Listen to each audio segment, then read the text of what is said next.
The space between worlds was quiet, until it wasn't.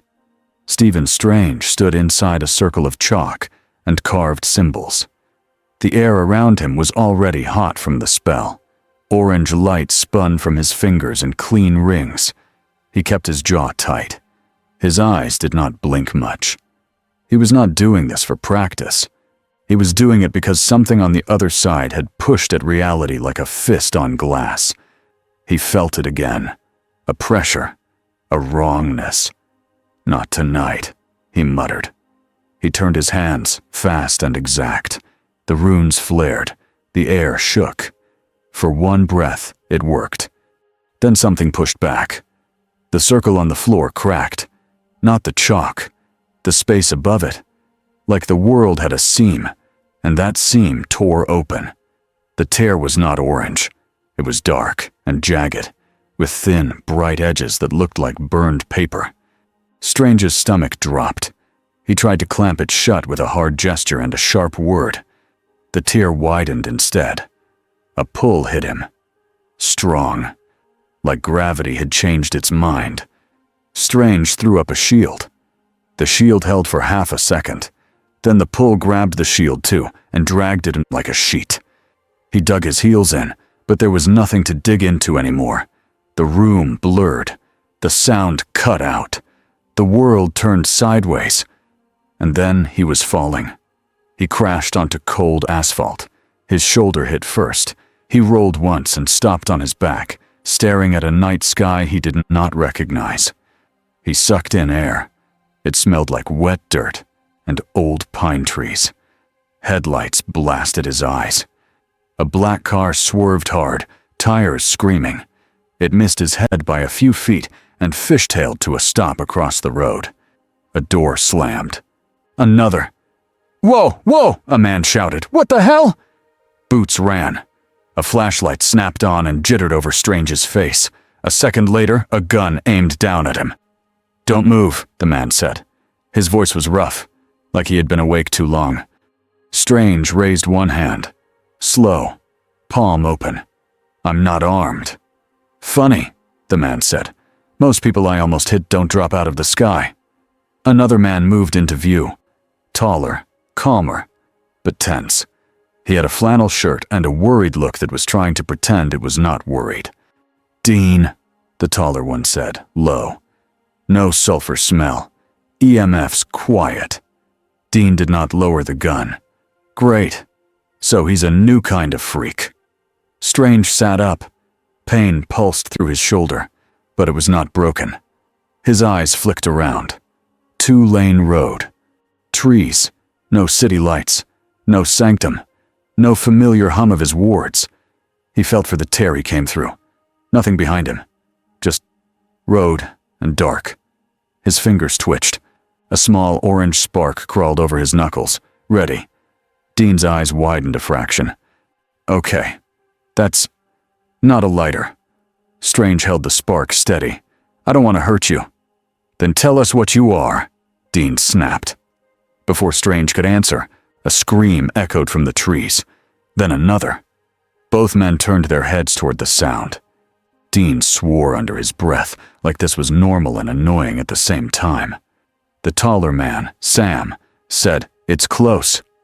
A shadow moved between the trees. Too fast. Then a figure stumbled onto the roadside, a young woman, barefoot, crying. Behind her, black smoke rolled low, like it was crawling. Dean's face tightened. "Demon!" Sam moved first, pulling the woman back toward the car. "Ma'am, hey, look at me. Get behind the car." Dean stepped forward with the gun raised. "Get out here!" he barked at the smoke. "Come on!" The smoke coiled. It formed into a man's shape, but the eyes were wrong. Too dark. Too empty. The demon smiled. "Well, hello, boys." Strange felt it. The twist in the air. This was not like the creatures he fought. This was a thing that wore a body like a coat. Dean fired. The bullet punched into the demon's chest. The demon barely flinched. Sam threw a small vial. It shattered on the demon's skin and smoked. The demon hissed and stepped back. Holy water. Strange clocked it fast, useful, limited. The demon's gaze slid to Strange. Its smile changed. Greedy. "And who is this?" it purred. "New toy?" Strange stood. The air around him answered, eager and bright. "No," Strange said. "Wrong." The demon laughed and snapped its fingers. The woman by the car jerked, like invisible hands had grabbed her throat. She gagged and clawed at the air. Dean lunged, furious. "Let her go!" Strange moved without thinking. He slashed a circle in the air. Orange sparks opened a portal beside the woman, and another portal 10 feet back, behind the car. The woman vanished and dropped safely onto the grass, coughing. Dean stared at the empty air where she had been. "Son of a—" The demon's eyes narrowed. It swung an arm. A blast of force slammed at Strange's chest. Strange's shield appeared in a clean disc. The blast hit and spread like water hitting glass. Strange slid back half a step, boots scraping. Sam's voice went tight. "Dean, that was—" "Yeah," Dean said. "That was something." Strange threw his left hand forward. Golden bands of energy snapped out, wrapping the demon's arms and pinning them to its sides. The demon strained. The bands held. The demon's smile turned into a snarl. "What are you?" it hissed. "A doctor," Strange said, flat. Then he flicked 2 fingers. The bands yanked the demon down to its knees. Dean rushed in with a knife that looked special. He drove it toward the demon's chest. The demon's head snapped up. Its mouth opened in a dark grin, like it still thought it had time. Then Strange did something Dean and Sam had never seen. Strange drew a quick symbol in the air, sharp lines, like a lock. The symbol sank into the space around the demon. The air clicked. Not a sound, but a feeling. The demon tried to turn into smoke. It couldn't. The body shuddered. Smoke leaked from its mouth and eyes, but it stayed stuck in skin and bone, like a door that would not open. Dean's knife plunged in. The demon screamed, loud and ugly. The body went limp. The night went quiet again, except for the woman's sobs. Dean stood over the body, chest heaving. He looked at Strange with hard suspicion and a thin slice of awe that he refused to admit. Sam stared at the lock symbol still faintly glowing in the air. "You trapped the smoke." Strange lowered his hands. Temporarily. Whatever that was, it wasn't natural. Dean barked a short laugh. "Buddy, you have no idea." A gust of wind swept the road. The trees rustled. The air pressure changed. Strange felt it first, like a huge presence had leaned closer. A man in a trench coat appeared at the edge of the headlights. He looked confused, like he had just woken up in the wrong place. His eyes were bright and heavy at the same time. Dean's shoulders stiffened. CAs. The trenchcoat man stared at Strange like he was staring at a fire in the middle of a library. "This isn't heaven," he said quietly. "This isn't hell."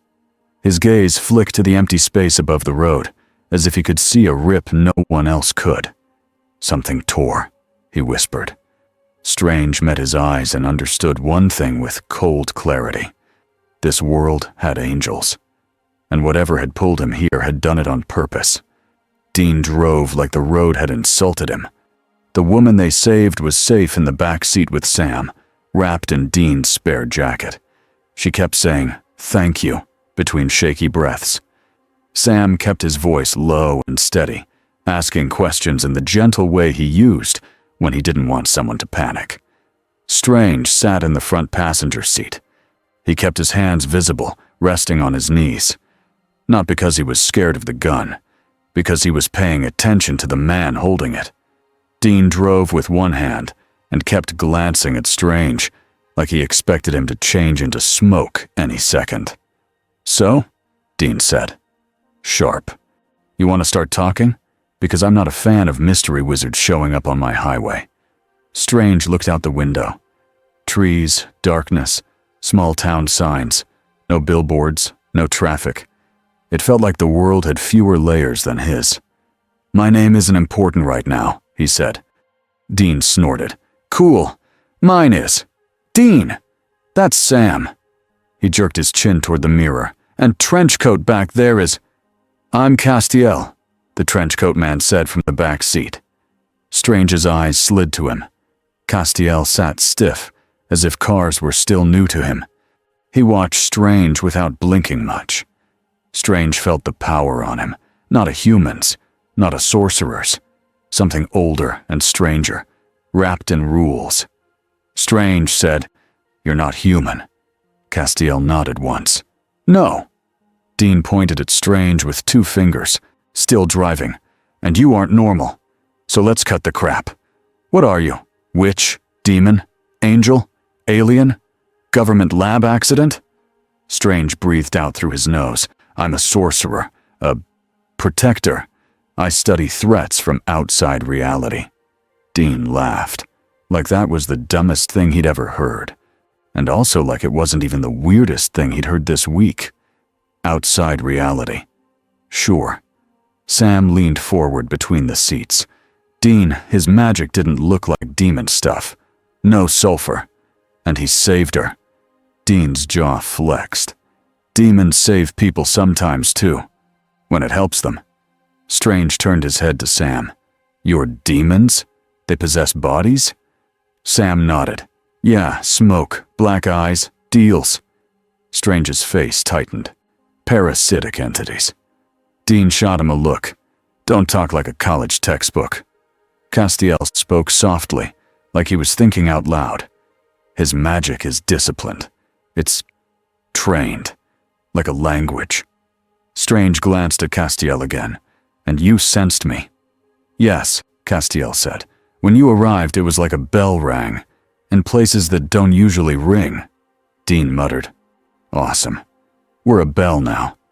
The car turned off the main road and onto a dirt path. Trees closed in. The headlights cut through fog. Strange felt wards before he saw anything.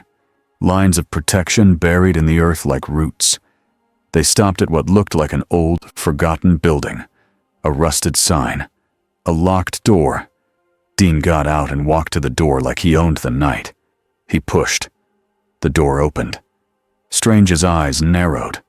The building was a mask. They went inside. Dean pulled a lever. The floor opened. Stairs went down into bright, clean light. Strange followed. Careful.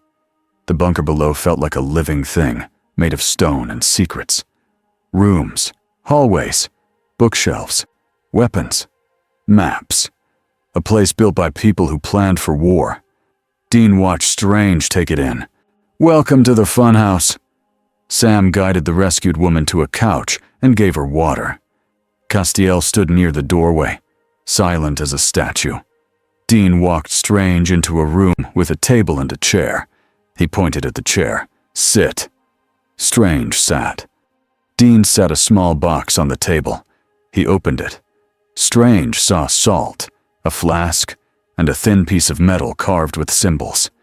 Sam joined them with a notebook and a small handheld device that beeped softly. "Tests," Dean said, like he was daring Strange to complain. Strange nodded once. "Fine, but keep it quick." Sam sprinkled a line of salt on the table, then held out the flask. "Holy water. Just touch it." Strange touched the flask. Nothing happened. Dean's eyes narrowed. Could be a good trick. Sam flipped it open the notebook. "Any allergies to iron? Silver? Devil's traps?" "Devil's what?" Strange asked. Dean drew a quick symbol on a scrap of paper. He shoved it forward. "This. Step into it." Strange studied it. It was simple. A trap shape. Not refined, but functional. He stood and stepped into the drawn circle. Nothing happened. Dean frowned, annoyed that it wasn't dramatic. Okay. Not a demon. Sam's device beeped once, then settled. EMF normal. Dean leaned in, voice low. "That still leaves a lot." Strange's eyes flicked to the walls. Shelves of old books. Sigils carved into door frames. Protective circles etched into the floor in places no one would notice unless they looked. "You fight monsters," Strange said. Dean's mouth twisted. "Yeah. And angels," Strange added. looking at Castiel. Dean's gaze slid sideways. Yeah. And you do it with... Strange searched for the simplest word. Tools. Tricks. Faith. Sam said, research. Planning. Sometimes luck.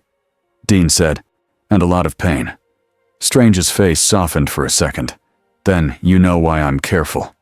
Dean stabbed a finger at him. You still haven't said who you are. Strange held his gaze. If I tell you my name, you'll look for it. You'll dig. You'll build a box for me in your head. And if that box scares you, you'll shoot first. Dean's eyes flashed. Don't psychoanalyze me, doctor. Strange blinked. How did you know I was a doctor? Dean froze. Sam's eyebrows lifted. Dean coughed like he hadn't almost slipped. You said it out there. I said a doctor, Strange corrected. Not the kind you think. Sam leaned on the table, curious. You really were a doctor? Strange hesitated. Then he gave them the clean version. No long speech. Just the bones. I was a surgeon, he said. I lost that life. I trained in the mystic arts. I protect reality from threats that can't be stopped with guns. Dean made a face. Everything can be stopped with guns. You just need the right bullets. Strange almost smiled. It did not reach his eyes. You say that because you haven't met what I've met. Castiel stepped closer. He's telling the truth. About his intent. Dean's shoulders stayed tight. Intent changes. Sam looked at Strange. How did you get here? Strange's voice went flatter. A spell went wrong. Or something interfered. A tear opened. I was pulled through. Sam nodded slowly, absorbing it. So you're stranded. Strange didn't answer that word, but his silence did. Dean crossed his arms. Okay, here's how this works. You're in our house. We don't know you. We don't trust you. But you saved that woman, and you didn't run when CAs showed up. Strange met his eyes. And? Dean said, and we're not monsters. We don't kill people just because they're weird. He paused, then added, usually. Sam shot him a look. Dean waved it off. So, you help us with a case. We help you figure out your tear problem. You stay where we can see you. Deal? Strange thought of sanctums, of rules, of duty.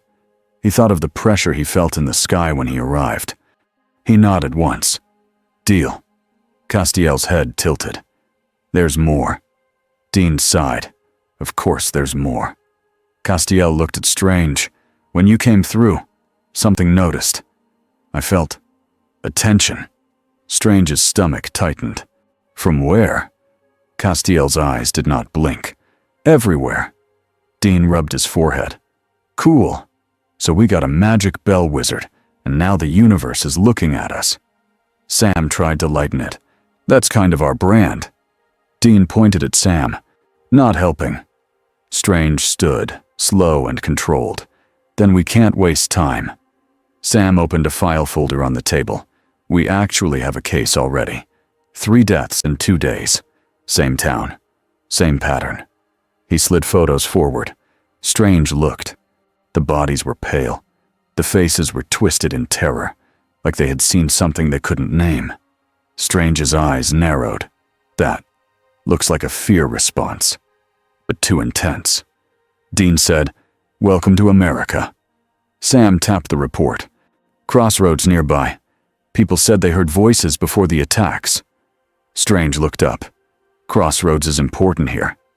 Dean said, "Yeah, deals." Strange's fingers twitched. He could feel the edges of this world's magic. It was rough. It was hungry. It was built on trade. He didn't like it. He said, "We go now." Dean stared. "You think you're in charge?" Strange held his gaze. "No, but you asked for help, and people are dying." For a second, Dean looked like he wanted to argue. Then he grabbed his keys. "Fine, but you ride with me, and if you do any weird mind control stuff." "I don't," Strange said. Dean pointed anyway. "I will stab you."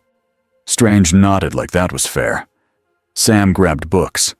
Castiel stayed close, still watching Strange like he was watching a storm in the distance. As they moved through the bunker, Strange caught sight of a wall with dozens of taped newspaper clippings and photos. Years of battles.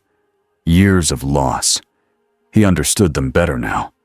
They were not stupid. They were not careless. They were tired.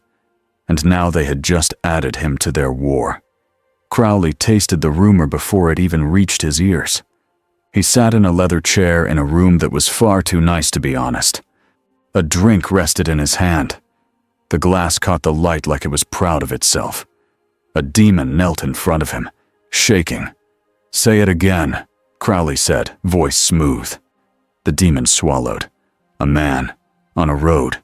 He made circles of fire. He locked smoke inside flesh. Hunters were there. And an angel. Crowley's eyes narrowed. Castiel. Yes. Crowley leaned back, and his smile sharpened. So, the Winchesters found a wizard. The demon hesitated. He didn't feel like witchcraft, sire. It felt different. Crowley's smile grew. Different is expensive. He set the drink down and stood. Find out where they took him. Quietly. No heroics. The demon nodded fast. Crowley walked to a mirror and looked at his own reflection like it owed him money. "A new piece on the board," he murmured. "And the boys didn't even tell me." He chuckled.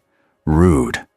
Somewhere far above, in places Crowley couldn't reach, a faint ripple moved across the fabric of the world. And something ancient paid attention. The town was small. The kind of place that went to sleep early and pretended nothing bad ever happened. Dean parked near a diner with a neon sign that buzzed like it was tired. Rain tapped the windshield. Strange watched the street through the glass. A few cars, a gas station, a church steeple in the distance. Dean glanced at him. "No offense, wizard, but you stick out." Strange looked down at his clothes. Cloak. Layers. The kind of outfit that screamed, "Not local." He said, "I can change." Dean barked a laugh. "Yeah? What? You got a closet portal?" Strange's mouth twitched. "I can adjust." Sam leaned forward from the back seat. "We have spare clothes in the trunk." Dean groaned. "Of course we do." A few minutes later, Strange stood behind the car, while Dean and Sam argued over what counted as normal. Dean tossed him a flannel shirt. "Put that on." Strange put it on. Dean handed him a cheap jacket. "That too." Strange put it on. Dean stared at Strange's hair. "Can you do something about whatever that is?" Strange gave him a look. "No." Sam tried not to smile. "Okay, this helps." Dean pointed at Strange's hands, and no glowing in public. Strange spread his fingers. "I can manage that." Dean grunted. "Good. Because if a cop sees you making sparkly circles..." Strange cut in, honest. "Do you have money?" Dean blinked. "What?" Strange asked again. "Do you have money?" Dean looked at Sam like Strange had just asked if the sky was blue. Sam cleared his throat. "We handle things." Dean said, "We're fine." Strange's eyes narrowed. "That's not an answer." Dean waved a hand.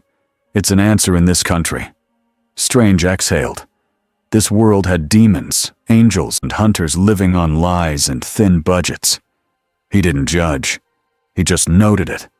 They entered the diner. Strange's senses picked up fear in small traces. Not a spell, just human worry. Dean flashed a badge at the waitress like it was real. "FBI," he said. Strange watched the lie land and stick. Sam asked questions. Calm, kind. He got names, times, sounds people heard before they died. "Like whispers," the waitress said, nervous, like someone calling their name. Dean asked, "Any weird smells? Rotten eggs? Burnt hair?" She shook her head fast. "No, just cold. Real cold." Strange listened. Quiet. When they left, rain hit harder. The streetlights glowed in puddles. Castiel appeared near the car without warning. A man walking by dropped his coffee and swore. Dean sighed. "CAs, stop doing that." Castiel stared after the man. He's fine. Dean pinched the bridge of his nose. That's not the point. Strange watched Castiel, then looked up at the dark clouds. He felt it again. That pressure. Like someone watching from behind a wall. He said, "Lo, the air here is thin." Sam frowned. Thin? Strange searched for simple words. The barrier between worlds. Between places. It feels weak. Dean's face tightened. Great. They drove to the first body site, a lonely stretch near the crossroads outside town. Yellow tape flapped in the rain.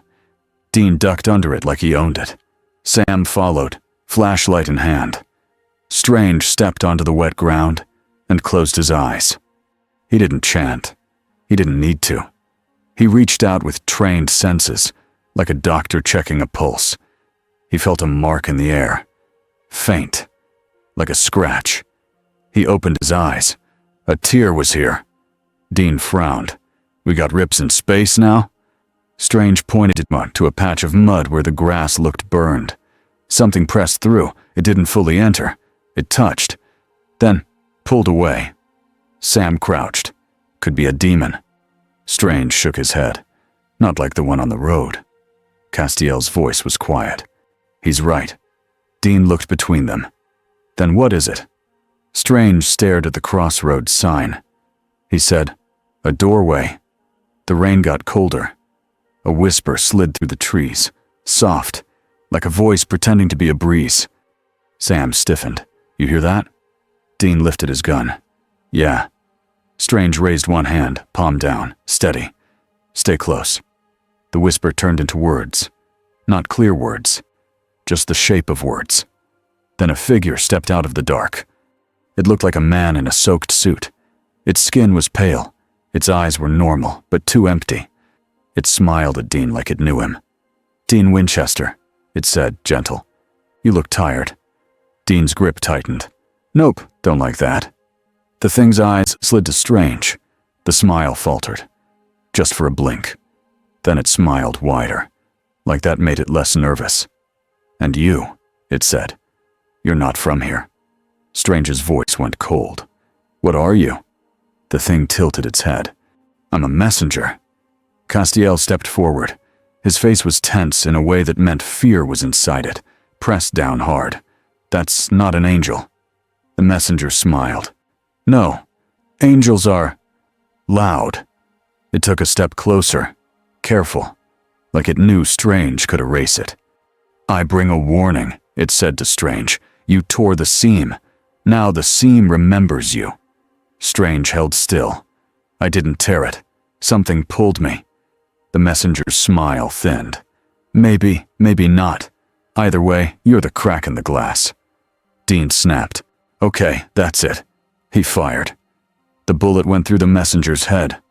The messenger didn't fall. It looked at the hole, then looked back at Dean, still smiling. Dean swore and fired again. Strange moved. A portal opened under the messenger's feet. The messenger dropped through and stepped out of another portal that wasn't Strange's. Strange's eyes widened slightly. That should not have happened. The messenger chuckled. Oh, you're good. Castiel's voice shook. Dean. Sam. Back. The messenger leaned close to Strange, like it wanted to whisper into his ear. Someone is coming, it said. Someone who hates mistakes. Strange's jaw tightened. Who? The messenger's eyes turned a shade darker, not demon black, but deep like a tunnel. An archangel, it said. Then it looked up at the sky and smiled like it could see beyond it. And something else, it added softly. Something that likes stories. Strange reached out with a binding spell. The golden band snapped forward. The messenger dissolved into rain, like it had never been solid. The night went silent again. Dean lowered his gun, breathing hard. I hate this town. Sam stared at Strange. It used your portals. That means it can copy magic. Strange's voice was flat, or it has access to the space between doors. Castiel looked at Strange with heavy certainty. It was sent. Dean asked, sent by who? Strange didn't answer right away. He stared at the sky and felt that pressure like a finger on the back of his neck. He said, "We go back. Now." Back in the bunker, Sam spread books across the table like he was building a wall out of paper. Dean paced. He looked like a caged animal. Strange stood near the map wall, watching lines and pins like they were symptoms. Castiel stood still, but his eyes were active, tracking something no one else could see. Sam spoke first. Crossroads, deaths with fear, whispering voices, and a thing that can use portals. Dean said, "So, not Tuesday." Sam ignored him. He flipped a page. "There are beings in lore that aren't demons or angels. Some are old." Strange asked, "Old like what?" Sam swallowed. "Old like before we had names for things." Dean pointed at Castiel. "CAs, you got anything?" Castiel's voice was low. "Heaven is unsettled. My superiors won't answer. That means they're afraid, or they're hiding." Dean scoffed. "That's the same thing." Strange turned to Castiel. "An archangel," he said. "That's not a small warning." Castiel nodded. "No."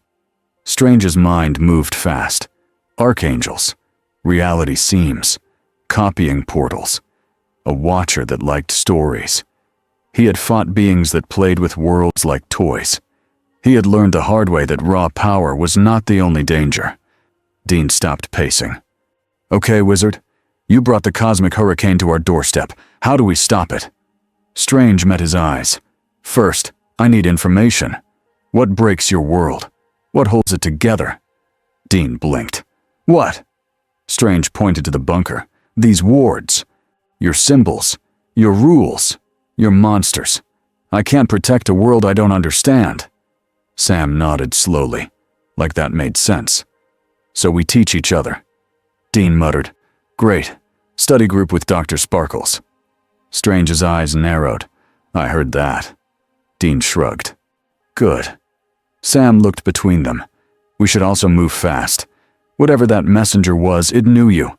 It knew Dean. It wanted us scared." Strange said, "Fear makes people sloppy." Dean's voice went sharp. "Fear keeps people alive." Strange didn't argue. He just said, "Both can be true." Castiel stepped forward. "There's something else." All three looked at him. Castiel's face was serious. "When you arrived, the wards in this place reacted. Not like a demon alarm. Like they recognized a different kind of breach." Strange's stomach tightened. "Meaning?" Castiel said, "Meaning the bunker itself knows you don't belong." Dean threw up his hands. "Awesome. Even our house hates you." Strange looked at the bunker walls and felt the faint hum of old protection. He said, "Quiet. Then we need a stable anchor." Sam asked, "Anchor?" Strange searched for the simplest words again. A fixed point. A seal. Something that helps reality hold its shape. If the seam tears more things come through. Dean's eyes hardened. Like what? Strange remembered the pressure, the way it felt like a giant mind turning its attention. He said, "The kind of things that don't care about bullets." Sam's voice went soft. "Then we need to stop the tear before it grows." Strange nodded. "Yes." Dean looked at Sam, then at Castiel, then back at Strange. He pointed, slow, like he was making a promise and a threat at the same time. "You stay in sight," Dean said. "You don't run off to play hero alone. You don't open portals in public. And you don't hide things that get us killed." Strange held his gaze. "Agreed." Dean leaned in, eyes sharp. "And you tell us your name." Strange paused. Then he said, "Stephen." Dean blinked. "Just Stephen?" Strange's voice stayed even. "For now." Sam nodded, accepting the small trust. "Okay, Stephen." Dean muttered, "Still not normal." Strange almost smiled again, just a little. "Neither are you." Dean opened his mouth to snap back, and every light in the bunker flickered. For 1 second, the air felt like a deep ocean, heavy, pressing. Castiel's eyes widened. "Something is looking." Strange's hands lifted on instinct, Sparks ready. Dean whispered, "Is it the Archangel?" Castiel swallowed. "Not yet." Sam's voice shook. "Then what is it?" Strange stared into the empty hallway, feeling that attention like a cold hand. He said, "A watcher." The pressure eased. The lights steadied. The bunker went quiet again, but it was the kind of quiet that came after a warning shot. Dean breathed out. "Okay," he said, voice rough. "No more waiting. We hit the crossroads. We find what's leaking, and we shut it down." Strange nodded once. "We start tonight." Outside, the world kept turning like it always did. But now, the seam had a name for him, and something far away was already deciding what to do with it. The next night, the storm came in hard, like it had been called. They drove toward the old church outside town. It sat off the road, half hidden by trees, with broken steps and stained glass that looked like dark eyes in the rain. Sam had found it in the reports. 2 of the dead had been seen near it. A local rumor said people heard singing there at night, even when the place was empty. Dean parked behind a row of dead bushes.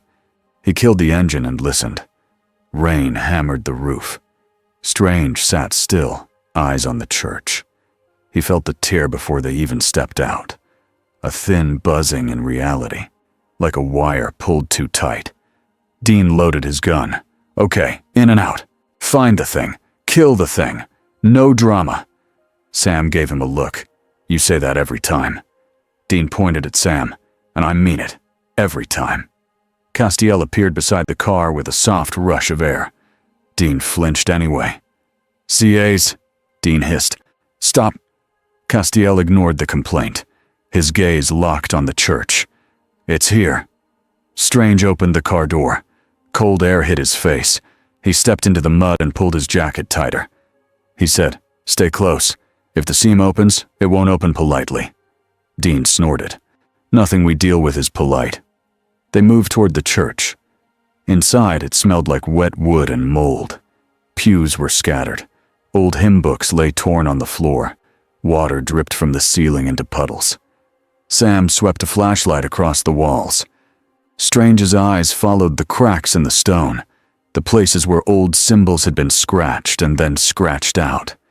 This church had been used for something once, something people didn't talk about. Dean whispered, "I hate churches." Sam whispered back, "You hate everything." Dean nodded. "Yeah, but church is extra." Strange raised his hand slightly.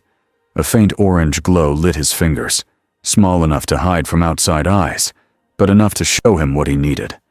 Lines of Strange shimmered in the air near the altar, invisible to Sam and Dean, but clear to Strange like a bruise on skin. "There," Strange said. They approached the altar. The air got colder. Not a normal cold. A cold that felt like the world was forgetting warmth. Sam's breath puffed out. "Okay, that's bad." Dean pulled out a small bag. Salt. He shook it into a ring on the floor. Strange watched, curious. "That works?" Dean said, "On some things." Strange nodded. "Then combine it with this." He flicked 2 fingers. Orange light traced a circle around Dean's salt ring, weaving a second layer like a lock over a door. The air shuddered. Sam's eyes widened. "You just reinforced it," Strange said. Dean stared at the glowing circle. "Can you do that to all my traps?" Strange didn't look away from the altar. "Focus." The cold deepened. A whisper rose from beneath the floor. Not one voice. Many. Like a crowd trying to speak through one mouth. Dean lifted his gun. Sam tightened his grip on an iron blade. Castiel's face went tense. Strange stepped forward, placing himself between the altar and the others without even thinking. The stone behind the altar cracked. Not like a normal crack. The crack opened. Darkness showed through. Not empty darkness. Moving darkness. Like deep water with something swimming inside it. The tear breathed. A low sound filled the church, like the air itself was groaning. Dean whispered, "That's new." Sam's voice shook. That's not a demon door. Strange's heart rate stayed steady. His mind did not. He had seen rifts before. This one felt wrong in a different way. It didn't feel like a portal he could control. It felt like a wound, trying to open wider. A shape pushed against the tear. Not fully forming, just pressure and intent. Then the whispers turned into a clear voice. "Stephen." Strange's eyes narrowed. "It knows me." Dean snapped. "How does it know you? You said you're not from here." Strange didn't answer. He couldn't. Not honestly. Not yet. The tear widened another inch. A thin arm slid out. Not human. Too long. Too many joints. Sam took a step back. Dean swore. Castiel lifted his hand, light building in his palm. "Back!" The arm grabbed the edge of the altar like it was trying to pull itself through. Strange moved. He thrust both hands forward. A wide shield slammed into place, blocking the tear like a clear wall. The clawed hand hit it and screeched, sparks flying. Strange gritted his teeth. He could hold it. For now.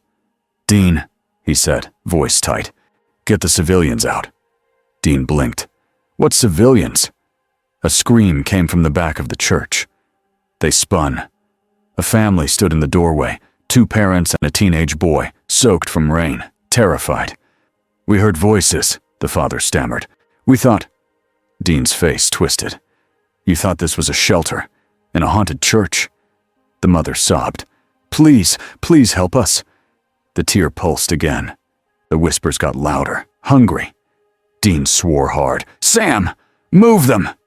Sam rushed back, guiding the family behind a pillar. "Stay low. Stay with me." Dean ran to the doorway, scanning outside. No cops, no locals, nobody. Good. Bad. Whatever. Strange held the shield. The claw scratched, leaving bright lines of stress in the magic. Castiel stepped beside Strange, palm up. White-blue light pressed into Strange's shield, adding strength. Strange glanced at him. "Thank you." Castiel nodded once. "You're welcome." The claw withdrew suddenly. Strange's breath caught. He knew that pattern. When a force stopped pushing, it was usually changing tactics. A burst of black smoke flooded out of the tear, not like a demon leaving a body, but like smoke poured from a broken pipe. Dean shouted, "Smoke!" Strange snapped his left hand sideways. A portal opened above the altar, sucking the smoke upward like a drain. Another portal opened outside, far from people, dumping the smoke into empty woods. The smoke fought. It was heavy. It had will. Strange's jaw tightened. He forced the portal wider. Then something punched through their smoke. A demon, fully formed, dropped from the tear like it had been thrown. Then another. Then 3 more. Dean cursed. "Of course demons show up!" Sam yelled from behind the pillar. "Dean, they're coming from the tear!" One demon grinned at Dean. "Hello, Winchester." Dean raised his gun. Yeah, shut up." The demon's eyes flicked to Strange. Greed sharpened its face. "Well," it purred, "look what the boys found." Another demon stepped forward, voice slick. "King's gonna love this." Crowley. Strange didn't know the name yet, but he heard the way the demons spoke it in their tone. A leader. A ruler. Strange kept his face still. "You're not here by accident." The demon laughed. "Nothing's an accident." It lunged at Strange. Strange didn't dodge. He opened a portal in front of the demon. The demon fell through and slammed into the ceiling, dropping back down into a second portal that dumped it into a row of pews. Wood exploded. Dean stared for half a second like his brain needed time. Then he fired, aiming at a demon trying to reach Sam. The bullet did nothing but annoy it. Sam threw a salt round. It burned the demon's skin and made it scream. Castiel stepped forward, eyes blazing. He grabbed a demon by the throat and shoved it back. The demon flew into a wall hard enough to crack stone. Strange moved like a storm that had learned manners. He didn't throw random blasts. He placed things. A shield here to protect the family. A portal there to remove a demon from the fight. Golden bands to bind a demon's arms, so Dean could stab it. Dean fought like he always did. Fast, violent, focused on the kill. He didn't stare at the magic for long. He didn't have time. But every time Strange moved space itself like it was cloth, Dean's mind shouted the same thought. This guy could end me in 1 second. Sam's mind shouted a different thought. This guy could save us from things we never had answers for. The demons adjusted fast. 2 stopped rushing in. They spread out. 1 tried to circle behind Strange, going for the family. Strange saw it anyway. His eyes didn't need to turn fully. He snapped his fingers. A small portal opened under the demon's feet. It fell and dropped into a circle of salt Dean had made earlier. The demon hit the salt line and screamed, trapped, smoke pressing against a wall it couldn't pass. Dean yelled, impressed despite himself. "Okay, that's useful." Strange didn't answer. His focus was on the tear, because the tear was widening. The demons weren't the main problem. They were just opportunists, rushing in to steal whatever power this breach offered. The tear itself was getting smarter. The darkness behind the altar shifted. The whispers became a low hum, like a throat clearing. Then a pressure hit the church so hard the candles on the broken altar stand snuffed out all at once. Sam's voice went thin. Guys?" Dean turned, gun up. "What now?" The tear bulged outward. It wasn't opening like a door anymore. It was opening like a mouth. Strange stepped closer, shoulders squared, and spoke through clenched teeth. "Everyone back." Dean barked. "Sam, move!" Sam pulled the family behind the thickest pillar. "Stay down!" Castiel's eyes locked on the tear. His voice was tight. "This isn't demon work." Strange raised both hands. Orange light formed in layered shapes, like shields stacked on shields. The tear pushed. Strange pushed back. The church floor cracked beneath his boots. The strain traveled into his arms. For a second, Strange felt the edge of panic. Not fear of pain, fear of losing control. He swallowed it. He had held back worse things than this. He dug in, and the magic around his hands sharpened into a clean seal. Symbols appeared in the air, snapping into place, forming a locking pattern. The tear screamed without sound. The darkness thrashed. Strange's seal held, but he felt it. The tear was not stopping. It was learning the shape of his lock. Dean watched from the side, rainwater dripping off his hair, eyes wide. He had seen angels throw cars. He had seen demons snap necks. He had seen things crawl out of pits. But he had never seen a human hold back a hole in the world with his bare hands. Dean's voice came out rough. "CAs, can he do that forever?" Castiel's answer was honest. "No." Strange heard it anyway. He didn't react with anger. He reacted with urgency. He said, "Then we end this fast." He flicked his wrist. A portal opened behind the altar, deep inside the tear's edge, but not through it, like he was cutting around the wound. The portal led to open sky outside, far above the church. He aimed it like a valve. The tear tried to swell again. Strange forced the pressure sideways, into the portal. The darkness fought him. The air shook. The church groaned. Then the tear suddenly snapped smaller, like a clenched fist relaxing. Strange's seal slammed down. The crack shrank to a thin, jagged line. Strange breathed once, hard. He did not close it fully. Not yet. He couldn't risk cutting blind. A bad seal could make it explode somewhere else. The demons screamed in frustration. "Take him!" one shouted. 2 demons charged Strange together, trying to hit him while his hands were busy. Dean moved like a bullet. He tackled one demon at the knees, driving it into a pew. Wood shattered. Dean stabbed fast. The demon howled and smoked, fighting the blade. Sam ran in, tossing holy water onto the demon's face. It screamed louder. Strange spared half a glance and snapped a binding spell onto the demon's wrists, pinning its hand so it couldn't grab Dean. Dean finished the kill with a hard twist. Dean panted, then barked at Strange, "Don't die on me, wizard!" Strange didn't even look offended. "Working on it." Castiel grabbed another demon and slammed it into the floor, then into the wall, then into the floor again like he was trying to make a point. The last demon backed away, eyes darting. It wasn't scared of Dean. It wasn't scared of Sam. It was scared of Strange. It hissed, "This isn't worth it." It turned to flee. Strange didn't chase it. Dean shouted, "Letting it go!" Strange's voice was strained. "If I let go of the seal, more come through." Dean's anger faltered. He nodded once, tight. "Right."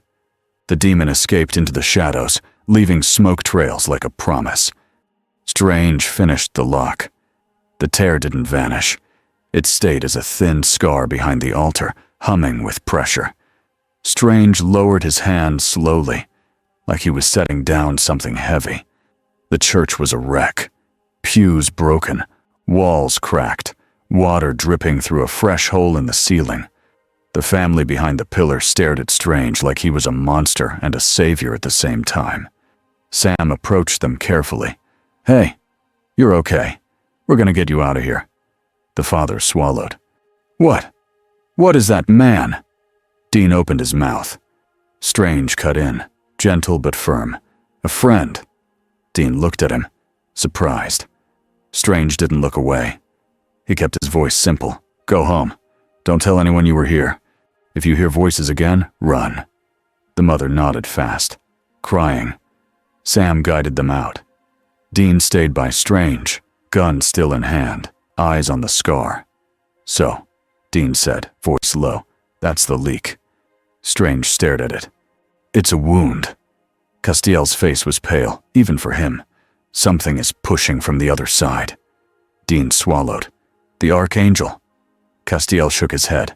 "Not yet." Strange's eyes narrowed. "Then what?"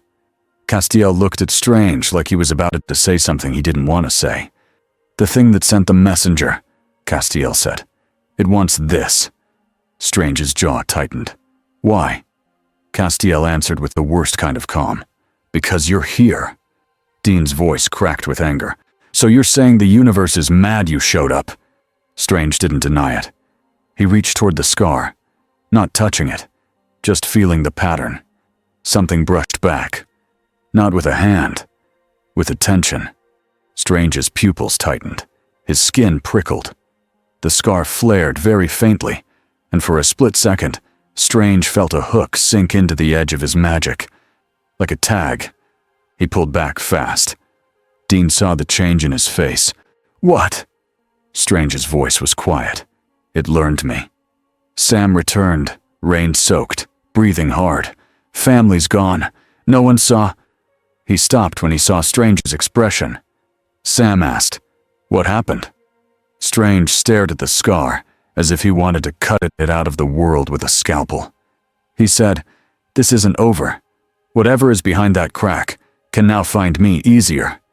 Dean's grip tightened on his gun. "Then we find it first." Castiel's voice was soft. "We should go."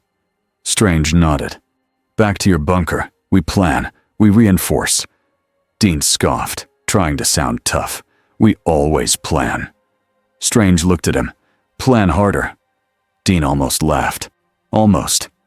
As they stepped into the rain, the scar behind the altar stayed thin and quiet.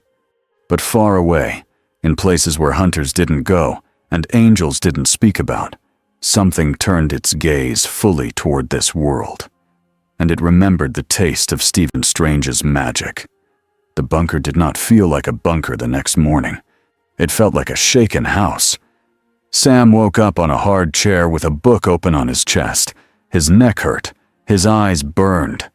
The lights overhead were steady, but everything else felt off. The air had a new hum, like the building was aware it had been touched by something it did not like. He sat up and rubbed his face. On the table in front of him, there were printouts, maps, and photos from the church. There were also 3 phones, all buzzing at different times, like angry bees. Dean's phone buzzed again. Sam glanced at the screen without touching it. "HunterNet. Anyone else hear about church and—" "HunterNet," Dude said he saw circles of fire. HunterNet. Winchester's involved? HunterNet. Angel present. Confirmed. Sam swallowed. Hunters did not have a real social network, but they had whispers. Text chains. Burner phones. Messages that traveled faster than facts. If a story was scary, it traveled even faster. Sam stood and walked toward the library. He moved slow, listening. He heard Dean in the kitchen area, banging a cabinet door like it had personally offended him. "Where are the clean mugs?" Dean muttered. "We have a giant secret bunker and not one clean mug." Sam stepped in. Dean stood over the sink with a sponge like he was holding a weapon. His hair was messy. He wore a shirt that was still damp from rain. "You're doing dishes?" Sam asked. Dean didn't look up. "Don't get used to it. I'm doing it because I don't trust Sparkles with our plates." Sam sighed. "You keep calling him that." Dean scrubbed harder. "It's either Sparkles or Wizard Guy, or potential world-ending problem. Pick one." Sam leaned against the counter. "How's he doing?" Dean's mouth tightened. "He's in the library, reading like he owns the place." Sam wanted to say something back, but he didn't. Because part of him understood Dean. Sam had felt it too, last night, in that church. That moment when the air had pressed down and the crack had almost opened like a mouth. Sam said, "The Hunter lines are already talking." Dean stopped scrubbing. "Of course they are." Sam kept his voice calm. "We need to control the story." Dean laughed once, without humor. "We don't control anything. We chase problems until they bite us." Sam glanced down the hall. "And Crowley will hear." Dean's eyes flicked up, sharp. "Already did." Sam felt a chill. "How do you know?" Dean set the mug down. "Because he always does. Demons gossip like teenage girls." Sam almost smiled, then didn't. "Okay, we need to—" Dean cut him off. "We need to make sure Wizard Guy doesn't get us killed. That's what we need." Sam stared at him. "Dean." Dean's shoulders rose and fell. "I'm saying what you're thinking. He's powerful. Fine. Great. He can hold back a hole in the world with his hands." Dean leaned forward. His voice dropped. "That also means, if he turns, we die. Fast." Sam didn't deny that fear existed, but he pushed back anyway. "He saved people." Dean's eyes narrowed. "So did Castiel. And look how many times that went sideways." Sam didn't have an answer for that one. Dean grabbed his jacket. "I'm going to check the wards." Sam frowned. "Again?" Dean pointed a finger at him like it was a warning. "If the bunker starts blinking like a Christmas tree again, I want to know why before something crawls out of the wall." He walked out. Sam watched him go, then went toward the library. Stephen was exactly where Dean said he was. He stood at a long table, surrounded by open books. Some were men of letters journals. Some were old witch texts Sam didn't even know they had. Stephen's hands moved with careful patience as he turned pages. His face was calm, but his eyes stayed sharp, like he was reading and listening at the same time. Castiel stood near the shelves, silent. He watched Stephen the way a guard watched a locked door. Stephen looked up when Sam entered. "You're awake?" Sam nodded. "Yeah, you too." Stephen's gaze drifted to Sam's phone in his hand. "People are talking." Sam didn't pretend. "Hunters. Word gets around." Stephen's mouth tightened. "That's a risk." Sam sat across from him. "Welcome to our world." Stephen leaned back slightly. "Your world has rules. They're messy, but they exist." Sam gave a tired smile. "Yeah, you learn them fast, or you die." Stephen nodded once, like that was familiar. "And your demon. Leader. The one you mentioned. Crowley." Sam's eyes narrowed. "You picked that up." Stephen tapped the table near a torn page that showed symbols. "The demons spoke like they were reporting. That means hierarchy. That means someone will come asking questions." Castiel spoke without moving. "He will come." Sam glanced at Castiel. You're sure? Castiel nodded. Hell is excited. Heaven is afraid. That usually means Crowley smells profit. Stephen's eyes flicked to Castiel. And heaven? Castiel's jaw tightened. Silent. Stephen absorbed that. That's not good. Sam looked down at the books. We're trying to figure out what the crack is. The thing in the church. It wasn't normal demon stuff. Stephen's voice was low. It's not just a crack anymore. It's a connection. Sam frowned. To what? Stephen didn't answer right away. He lifted his hand and drew a small circle in the air. A thin orange ring appeared, barely bright. It didn't throw sparks. It didn't look flashy. It looked controlled. Inside the ring, the air shimmered like heat. For a second, Sam thought he saw a broken skyline, smoke, ruined buildings. Then it vanished. Sam's breath caught. What was that? Stephen lowered his hand. A glimpse, a world line close enough to brush this one. Castiel's eyes sharpened. Another Earth. Stephen nodded. Not your Earth. Not mine. A damaged one. Sam swallowed. And the crack is reaching it? Stephen's voice stayed steady. Or something on the other side is reaching through the crack. Sam leaned forward. Can we close it? Stephen's gaze went distant for a moment. Not safely, with what we know right now. A bad seal doesn't fix a wound. It makes it burst somewhere else. Sam's stomach sank. So we need a safe seal. Stephen nodded. A stable anchor. A fixed point that helps reality hold. Sam looked at the Men of Letters books. We have wards, symbols, traps. Stephen's eyes returned to Sam. Good. Then we build on them. Dean's voice cut in from the doorway. We're not building anything until we know what it costs. Stephen turned his head. Dean stepped in with a notebook in his hand. He looked like he hadn't slept. His eyes went from Stephen's books to Stephen's hands, then back to Stephen's face. You want to carve magic into my house, Dean said. Tell me the downside. Stephen didn't flinch. The downside is doing nothing. Dean scoffed. Cute. Sam said, Dean. Dean held up a hand, still looking at Stephen. No. I'm done being the guy who says, sure, why not, and then wakes up with a demon inside him. Stephen's eyes narrowed slightly. Not anger. Focus. You want contingencies. Dean's jaw tightened. Yeah, I do. Stephen nodded once. Reasonable. Dean blinked, thrown off by the agreement. Okay. Stephen's tone stayed even. You don't trust me yet. Fine, you should not. Not fully. Sam's head turned sharply. Stephen. Stephen looked at Sam. Trust is earned. In my world, too. Dean stared, suspicious again. So, what's your plan? Stephen spread his hands over the books. We study your rules. I adapt my magic to them. We reinforce your bunker wards. We stabilize the crack's pressure so it stops growing. Dean crossed his arms. And then you go home. Stephen's expression flickered. Just a small shift. A shadow of something tired. If I can. Dean caught it. He didn't say anything. But his eyes hardened again, as if softness was dangerous. Castiel spoke quietly. There is another problem. All eyes went to him. Castiel said, there are witches who will feel this, and demons who will hunt it, and hunters who will come here, hoping to use it. Dean's mouth twisted. Great.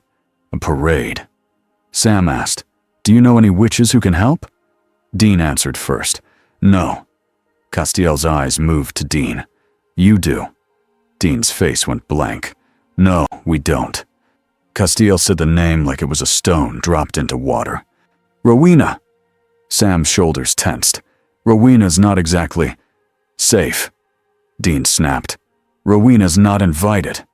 Stephen tilted his head slightly. Who is Rowena? Sam looked at Stephen, choosing his words. She's a witch.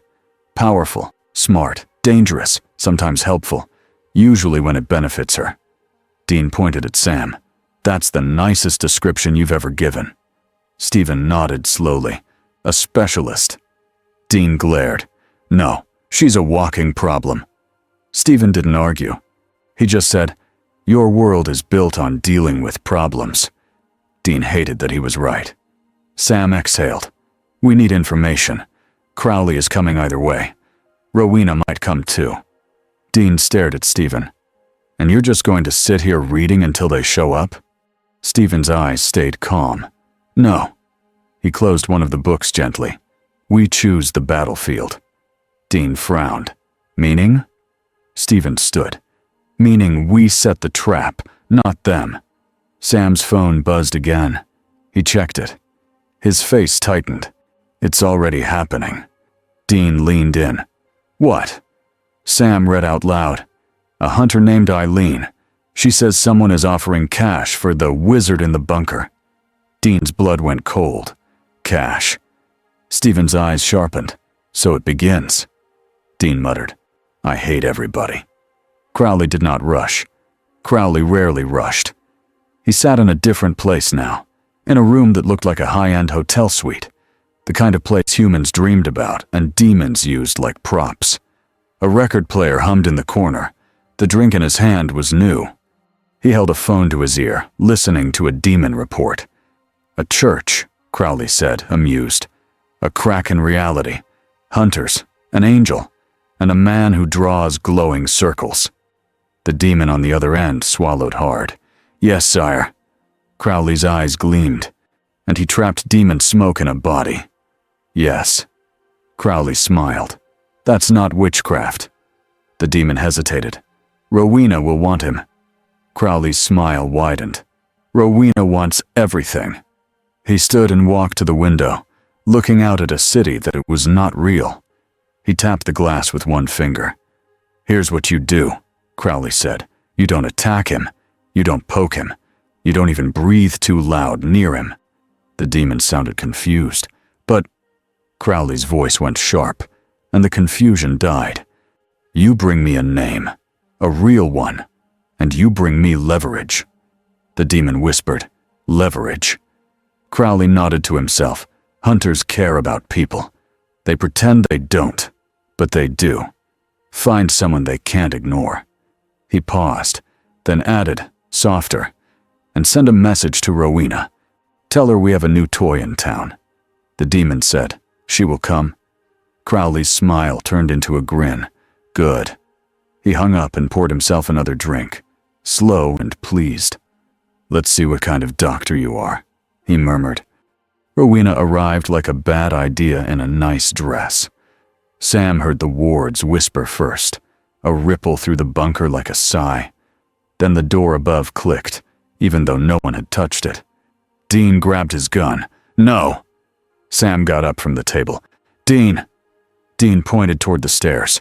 "No witches in my house." Stephen stood calmly, watching.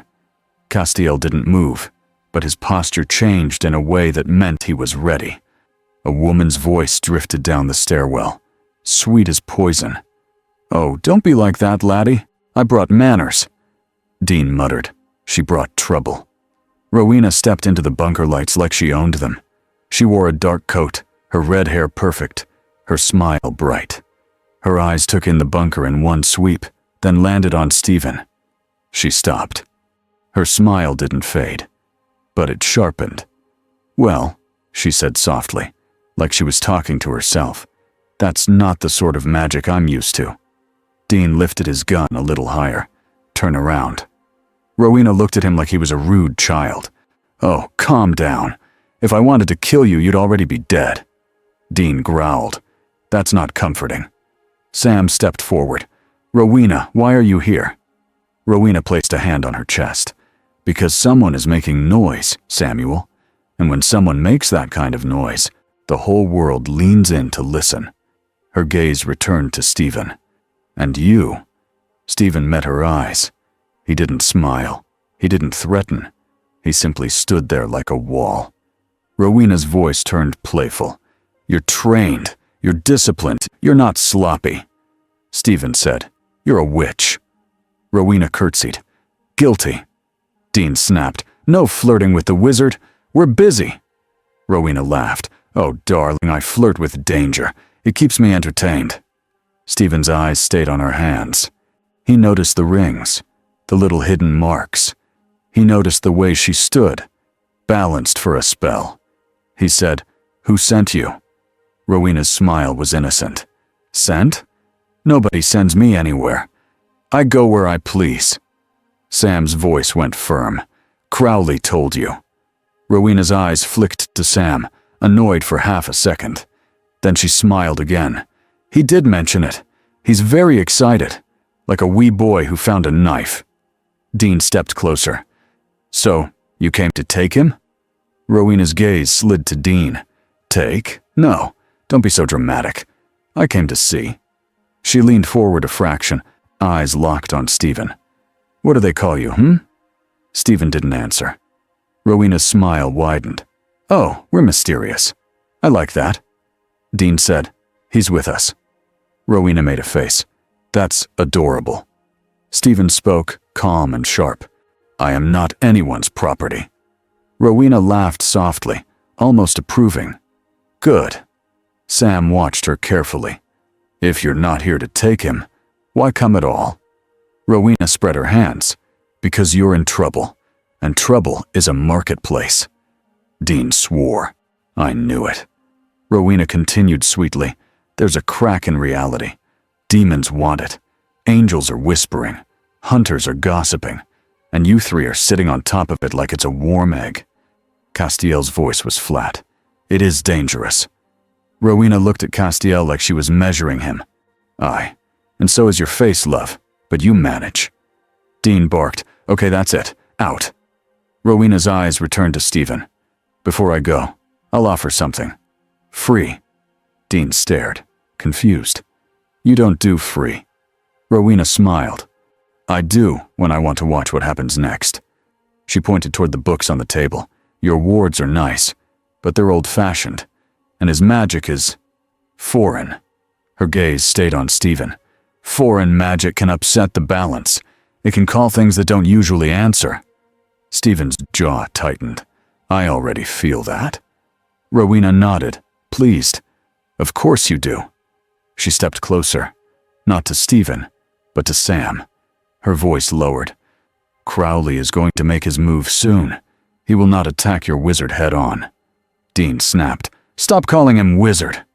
Rowena waved a hand. "Then give me a better word." Sam asked, "What move?" Rowena's smile turned thin. "Leverage." Dean's face darkened. "Hostages."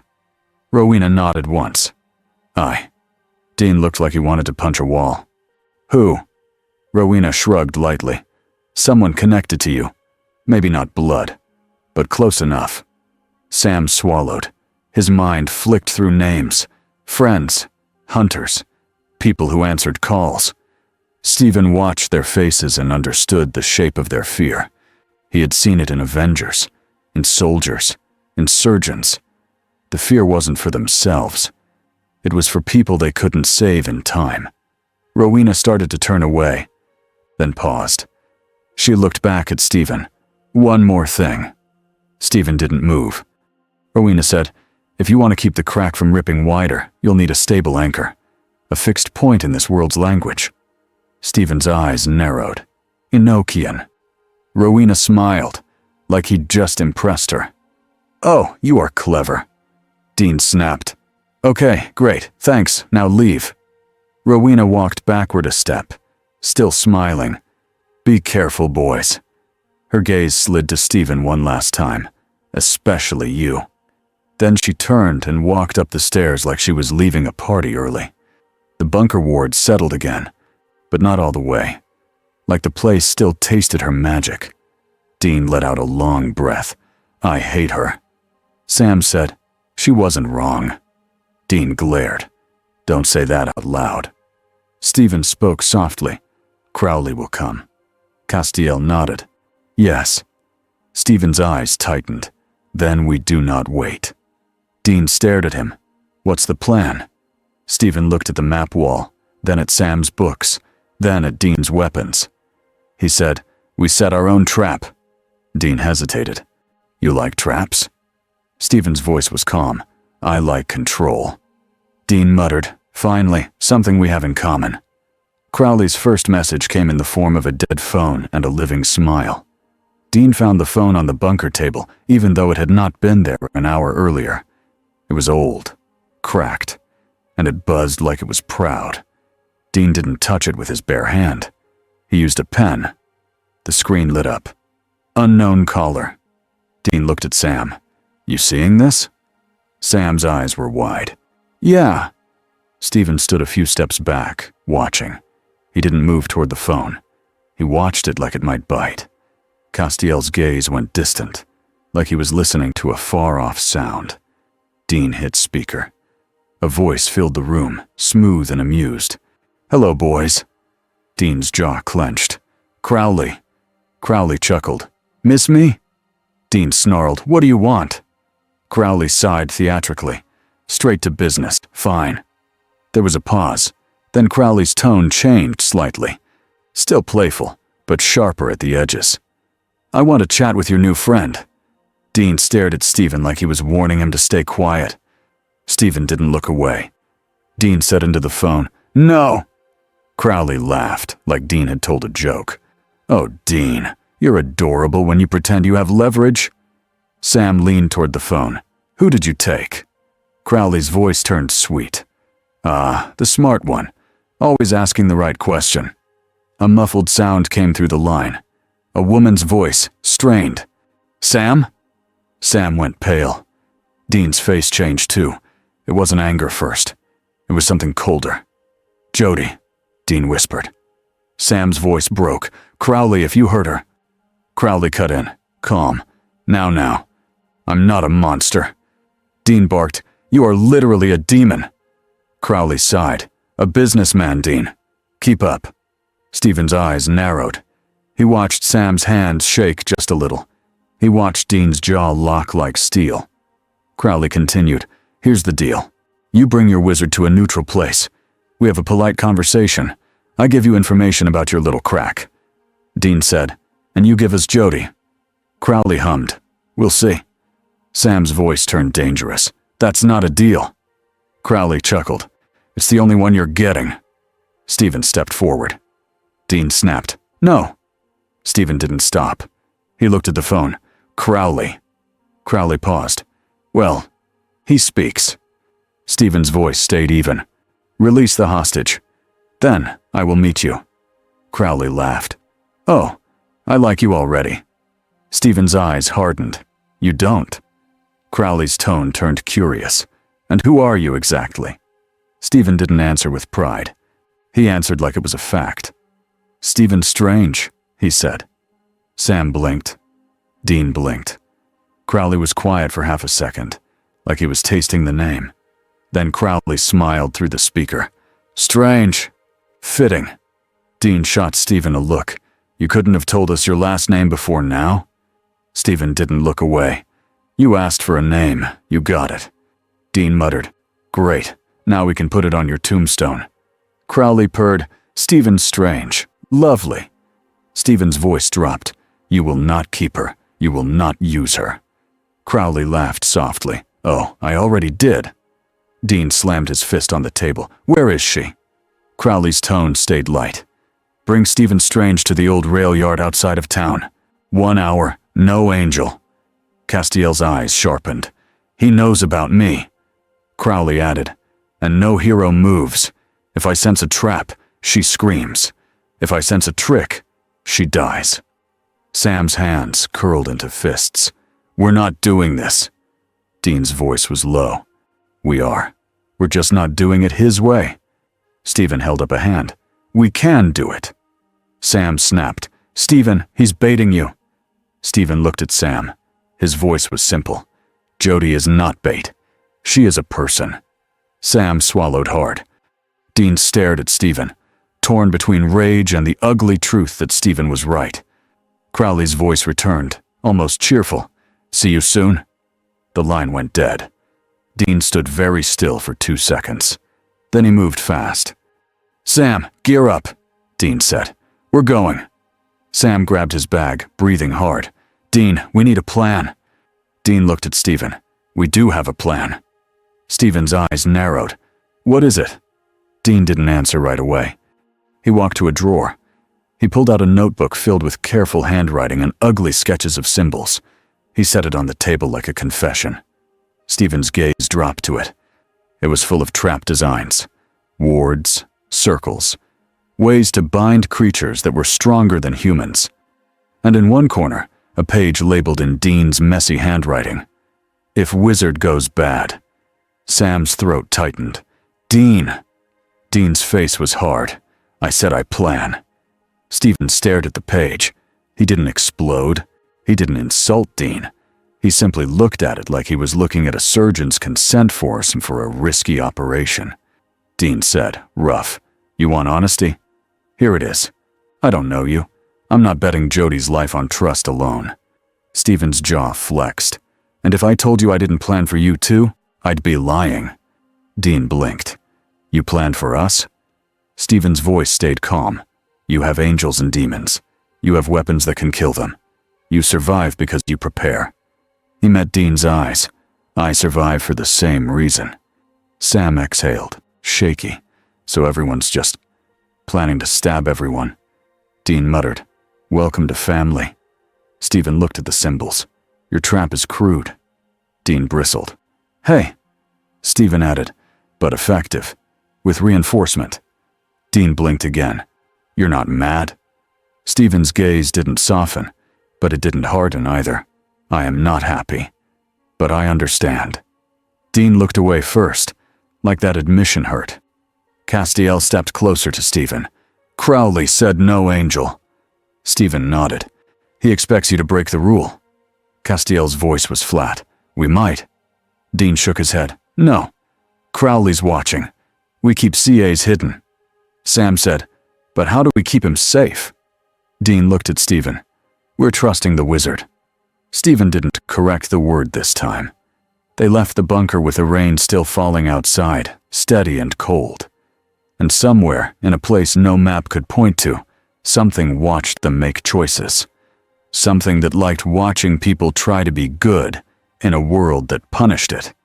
The rail yard smelled like oil and rust. Train cars sat in rows like dead animals. Puddles filled the gravel.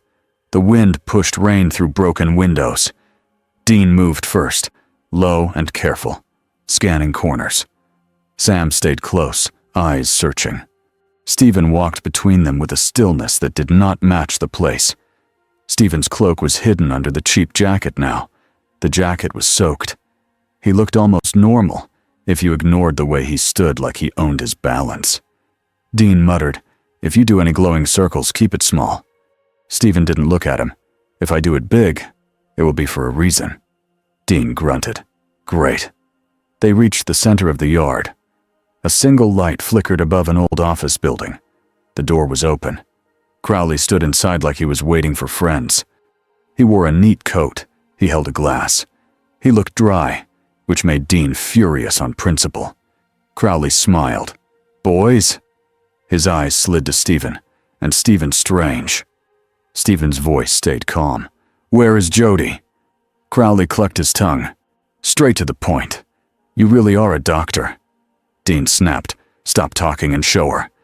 Crowley sighed and snapped his fingers. A side door opened. Jody Mills stumbled out, bound at the wrists. Her face was bruised. Her eyes were bright with anger, even through fear. "Dean!" she shouted. "Sam, don't!" Dean's eyes went hot. "Jody!" Sam took a step forward. "Are you okay?" Jody's voice shook, but stayed strong. "I'm alive. Kill him." Crowley smiled at her like she was cute. Temper. Temper. Stephen's eyes narrowed. He could feel the magic in the room. Not his kind. Bargain magic. Hook magic. It clung to Crowley like perfume. Crowley spoke to Stephen like they were having tea. "So, you're not from here." Stephen didn't answer. Crowley continued, "You tore the seam. Now the seam is doing something interesting." Dean barked. "He didn't tear it." Crowley laughed. "Everyone tears something, Dean. Some people just pretend they don't." Stephen's voice turned colder. "Release her." Crowley raised his brows. "Why would I do that before I get what I want?" Stephen took one slow step forward. The air changed. Dean felt it in his teeth. Sam felt it in his stomach. Even Crowley's smile shifted, just a fraction. Stephen said, "Because I'm giving you one chance to walk away." Crowley's eyes glittered. "Oh, I love hero speeches." Stephen didn't raise his voice. "This is not a speech." Crowley sighed and snapped his fingers again. Jodi's body jerked. She choked, eyes wide, like a hand was squeezing her throat from the inside. Sam shouted, "Stop!" Dean lifted his gun. "Crowley!" Crowley's smile turned cruel. "No tricks!" Stephen moved. He didn't throw a blast. He opened a portal directly behind Jodi. A second portal opened behind a train car outside, hidden from Crowley's direct sight. Jodi vanished mid-choke and dropped behind the train car, gasping. Crowley's eyes widened, real surprise flashing through. Dean didn't waste time. He ran. Sam sprinted after him. Crowley's smile snapped back into place like a mask. "Ah! Ah! Ah!" He flicked his wrist. The floor under Dean flashed with a sigil. Dean's boots stuck, like glue, like gravity had spiked. Dean cursed and pulled. He couldn't move. Sam skidded and stopped short of the same trap. Crowley chuckled. "You really thought it would be that easy?" Stephen's eyes narrowed. He stepped sideways, avoiding the sigil like it was a puddle. Crowley's gaze stayed on Stephen now. "That's the thing about you. You don't play by our rules." Stephen's voice was flat. "Your rules are ugly." Crowley laughed. "And yet they work." Stephen lifted one hand. Golden bands snapped out and wrapped Crowley's arms. Crowley didn't panic. He smiled. The bands tightened. Crowley's smile twitched, and Stephen saw it. Resistance. Not enough to break the bands, but enough to prove Crowley wasn't helpless. Crowley tilted his head, so strong, so controlled. Stephen's eyes sharpened. "Stop talking." Crowley sighed. "Fine." He leaned forward, as if he could lean through the bands. "You want information?" Crowley said. "Here's some." His eyes locked on Stephen. "The crack isn't a random wound anymore. It has a pattern, a signature. And that signature is you." Stephen's jaw tightened. Crowley continued. "Every time you use your magic here, the seam learns you. It tracks you. It calls things that can smell that track." Stephen's voice went quiet. "The messenger." Crowley smiled. "Yes, and worse." Dean strained in the trap, shouting, "Stop talking and start dying!" Crowley looked at Dean like he was an annoying dog. "Later." Sam moved behind cover, raising his gun, thinking fast. Stephen spoke, controlled. "If you know this, you know it's dangerous." Crowley's smile widened. "Dangerous means valuable." Stephen's eyes hardened. "You cannot control it." Crowley chuckled. "Says the man standing in a world he doesn't understand." Stephen's fingers twitched. The bands tightened again. Crowley's smile finally strained. "Careful. You crush me and my boys out there, start killing people for fun." Stephen didn't flinch. "Call them off." Crowley's eyes gleamed. "You're trying to be the good guy. That's adorable." Stephen stepped closer, voice low and sharp. "This is your last warning." Crowley paused, studying him, like he was finally taking him seriously. Then, Crowley's eyes flicked to the side, to the shadows near the doorway. He smiled again. Stephen felt it a fraction too late. A hex bag hit the floor behind him and burst. The air around Stephen went thick, like syrup. Not enough to stop him. Enough to slow him for a breath. A breath was all Crowley needed. Crowley slipped his hands free of the bands, not by brute force, but by twisting the bargain magic around them like oil. He stepped back and snapped his fingers. The sigil under Dean released. Dean surged forward, gun raised. But Crowley was already moving. He glanced at Stephen, amused. "Good talk." Stephen threw up a portal to cut Crowley off. Crowley stepped into it anyway, and came out a different shadow than Stephen intended. Stephen's eyes narrowed. He's using the space between doors. Crowley winked. "Learning, aren't we?" Then he vanished. The demons in the yard screamed and scattered like rats. Not because Dean and Sam were scary, because Crowley had left, and no one wanted to be the last one standing near Stephen Strange. Sam ran behind the train car and found Jody, breathing hard but alive. He cut her bonds. Jody coughed and glared. "I told you not to come." Dean crouched beside her. "Yeah, well, your family." Jody's eyes flicked to Stephen in the distance. "Who is that?" Dean hesitated. Sam hesitated. Stephen walked over slowly, keeping his hands visible. Jody stiffened, ready to fight even while shaking. Sam spoke first, voice gentle. "He saved you." Jody's eyes narrowed. "That doesn't answer my question." Stephen met her gaze. "My name is Stephen Strange." Jody blinked. "Strange." Dean muttered. "Told you." Jody looked at Dean. "You found a wizard." Dean grimaced. "He hates that word." Stephen didn't correct it. He looked out across the yard, eyes scanning the air itself. Sam watched him. "What are you looking for?" Stephen's voice was quiet. "The tag." Dean frowned. "The what?" Stephen lifted his hand and turned his wrist slightly. "When Crowley slowed me, something touched my magic." Castiel's voice came from behind them, sudden and tense. "I felt it." Dean flinched.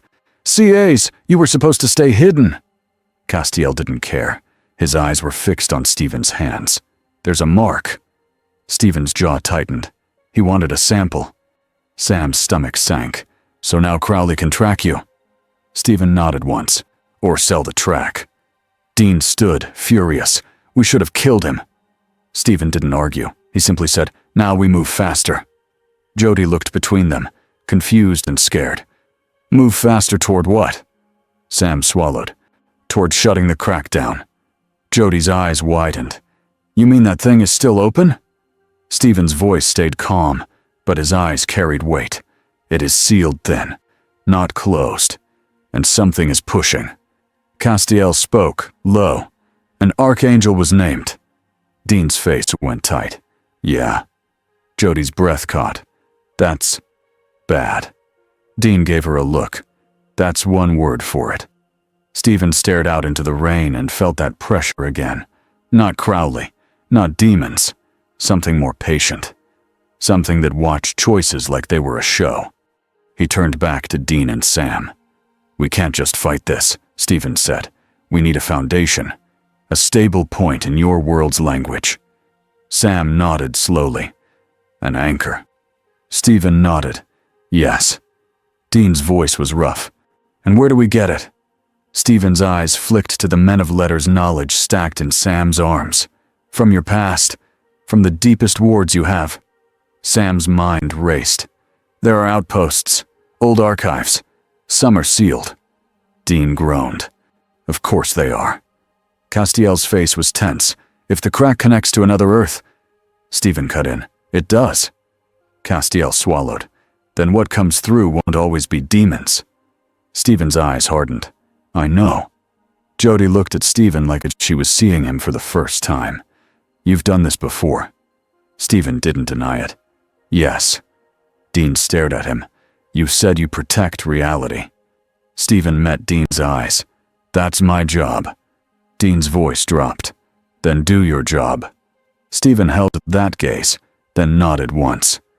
"I will," he said, "but I need you to do yours too." Dean scoffed. "What? Lie and steal and shoot things?" Stephen's mouth twitched slightly. "And trust me enough not to sabotage this." Dean's face hardened. Then, slowly, he nodded. Not fully, not warmly, but enough. Sam let out a breath he didn't know he was holding. And somewhere, unseen, the Watcher's attention pressed closer, pleased at the tension, pleased at the stakes, pleased at the way everyone was trying to be good while holding knives. They drove for hours. The rain stopped, but the sky stayed gray and heavy. The road stretched empty. Dean kept the radio low.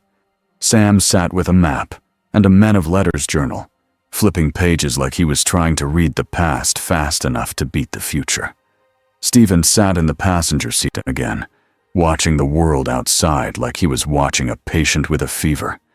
Castiel sat in the back seat this time, still and silent. Dean finally spoke, eyes on the road. "So, you're… what, Doctor Strange?" Stephen blinked. "Yes." Dean snorted. "That's the most comic book thing I've ever heard." Sam said, "Dean." Dean waved it off. "No, I'm serious. Doctor Strange. That's a name you get when you fall into a vat of radioactive theater." Stephen looked at Dean. "I didn't choose it." Dean smirked. "No one ever does." Stephen's gaze drifted forward again. "It was given to me. I kept it. It reminds me not to be the man I was." Sam glanced up. "The man you were." Stephen's jaw tightened. "Arrogant." Dean nodded like he understood that word very well. Sam returned to his journal. "Okay, the outpost is here." He pointed at a spot on the map. "Old Men of Letters site, sealed after a massacre. They called it the Briar House." Dean groaned. Briar House. Great. Sounds like a fairy tale.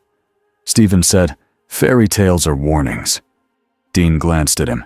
"Don't start." Stephen didn't smile. "I'm not joking."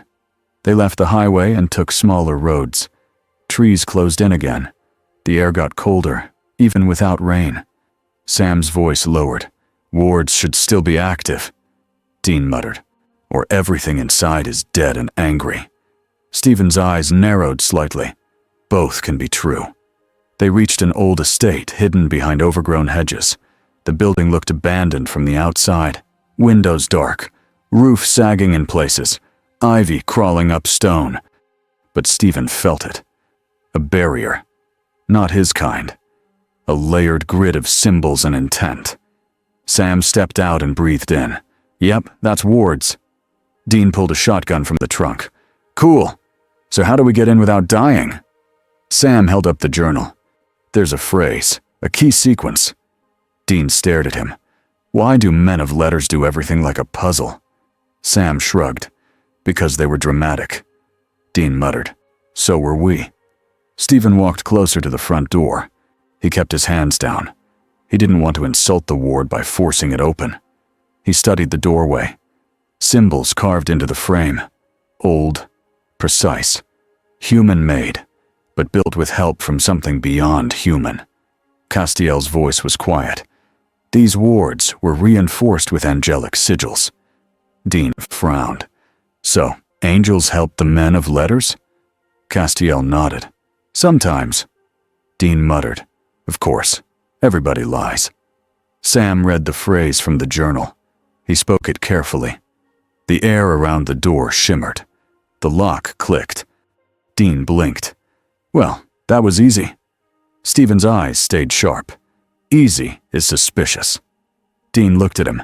"Welcome to hunting." They stepped inside. Dust coated everything. The air smelled like old paper and dried blood. Sam's flashlight beam swept across a hallway lined with portraits. Men in suits, women in dark dresses, all staring down like they were judging. Dean muttered, "Creepy."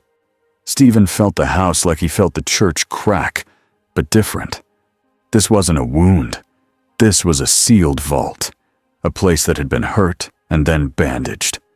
They moved room by room, careful. Sam found the library. The shelves were tall and packed with books that hadn't been touched in decades. Journals, spell notes, maps of ley lines, Enochian charts pinned to the walls like classroom posters. Stephen's breath slowed. "This is it," he said softly. Dean glanced at him. "This is your candy store." Stephen didn't laugh. "This is a language." Sam set the journal down and opened another book, scanning pages. "If we can find the right sigil structure, we can build a stabilizer." Dean grunted.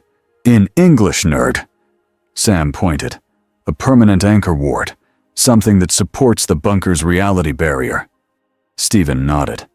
"We combine my geometry with your ward language." Castiel stood by the doorway, tense. His eyes kept drifting to the ceiling, as if he could hear a storm forming far away. Dean noticed. "CAs." "What?" Castiel's voice was low. Something is moving. Stephen's fingers paused over a page. The crack.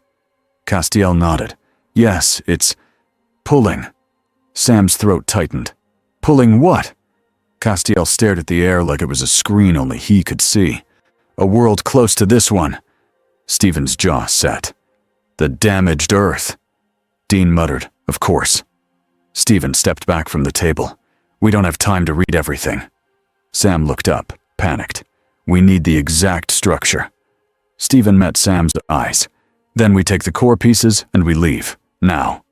Dean hated leaving before finishing a job, but he trusted the tone in Stephen's voice. That tone meant something worse is coming. They grabbed what they could, fast. Enochian charts. A men of letters journal labeled Boundary Wards. A bundle of old sigil plates wrapped in cloth. Then the house groaned. Not wood settling. Not wind. The air itself groaned. The temperature dropped hard. Sam's breath puffed out white. Oh no. Dean raised his shotgun. Everybody out. Stephen's eyes went to the far wall. A thin crack appeared in the air like glass splitting. It wasn't in the floor. It wasn't in the ceiling. It was in space. The crack widened. On the other side, Stephen saw smoke and ash. Ruined buildings. A sky lit by distant fires. And a sound like wings, but heavier. Castiel stiffened, eyes wide. That's... Stephen whispered. Archangel. The crack opened like a door forced by a giant hand. A figure stepped through. Not a demon. Not a monster. A man in a suit, clean and calm, stepping into a dusty library like he was walking into his own office. But the air around him carried weight. It pressed into Dean's chest. It made Sam's teeth ache. It made Stephen's wards itch. Castiel looked like he'd been punched in the soul. The man's eyes swept the room and landed on Castiel first. Castiel, he said, voice smooth and cold. Still choosing wrong. Castiel swallowed. Michael. Dean's stomach dropped. Michael! Sam whispered. Like, that Michael? Castiel's voice shook. An archangel. Michael's gaze shifted to Stephen. He studied Stephen like Stephen was a strange machine. Then he spoke calm as a judge. You don't belong here, Michael said. Stephen stepped forward half a step, placing himself between Michael and the others. His voice stayed controlled. Neither do you. Michael's eyes narrowed slightly. This world is out of alignment. A seam has been opened. An outsider has entered. Stephen felt the pressure behind Michael, like a whole universe of order standing behind one man. Michael continued, I am here to correct it. Dean lifted his shotgun. His hands didn't shake, but his mind screamed. We cannot shoot this like a normal thing. Dean barked anyway, because that's what he did. Yeah, take a number. Michael didn't even glance at the gun. Human courage is noise. Dean's face flushed with anger. And angel arrogance is... Sam snapped. Dean! Stephen didn't look at Dean. He spoke to Michael, voice steady. Correction doesn't mean control. Michael smiled a little, like Stephen was naive. It does. Castiel stepped forward, voice tight. This isn't your world. Michael's gaze turned back to him. It will be stable. It will be obedient.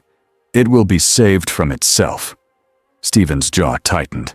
Saved by removing choice. Michael's smile faded. Choice causes chaos.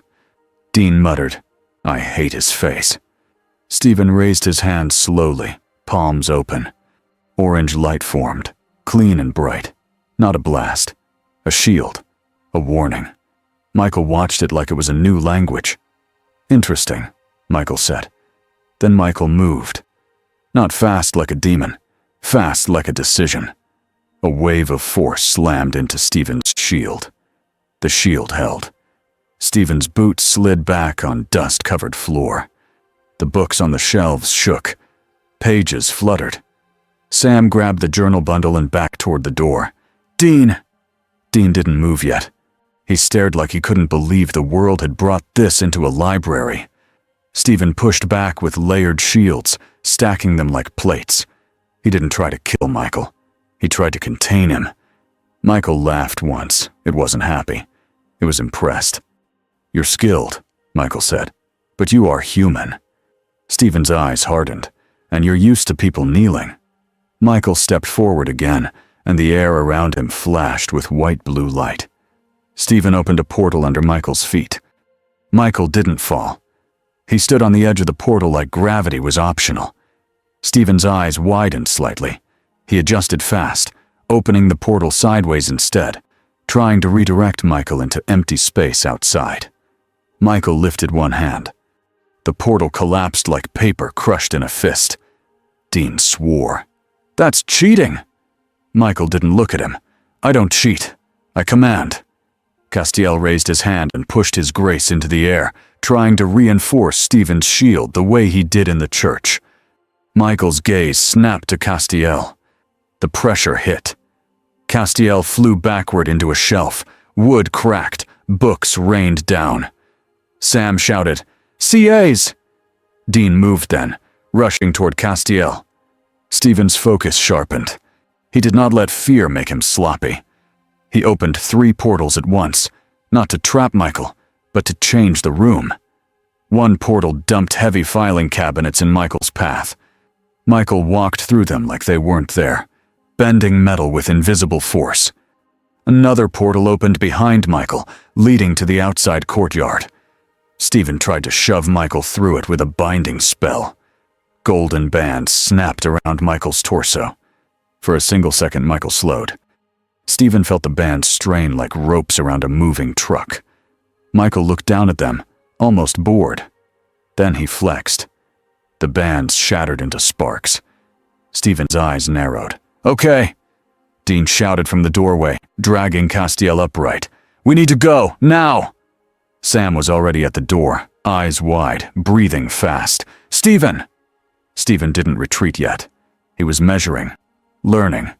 Michael tilted his head. "You can't win this fight." Stephen's voice stayed calm. "I'm not trying to win. I'm trying to stop you from stepping deeper into this world." Michael's gaze sharpened. "You will fail." Stephen made a decision. He swung his hands in a wide arc and drew a circle of symbols in the air, fast and exact. The library around Michael shimmered. The space bent. For a moment, it looked like the room had folded into a grid. Dean blinked. "What the hell?" Sam whispered, "Is that—" Stephen didn't answer. He pushed. The space snapped like a door closing, and Michael was inside a contained pocket of reality, like a box made of angles. Not perfect, not permanent, but enough to buy time. Michael pressed one hand against the invisible wall of the pocket and smiled. "You have interesting tricks," he said. Stephen's jaw tightened. Sweat beaded on his forehead. "And you're still not through." Dean grabbed Stephen's arm. "Move!" Stephen didn't fight Dean's grip. He released the spell. Not fully. He left the pocket like a tightened knot, holding Michael for seconds, not minutes. They ran. Sam pushed the heavy door shut behind them. Dean slammed a metal bar across it, even though he knew it wouldn't matter if Michael decided it didn't. They sprinted down the hall. Behind them, the house shook.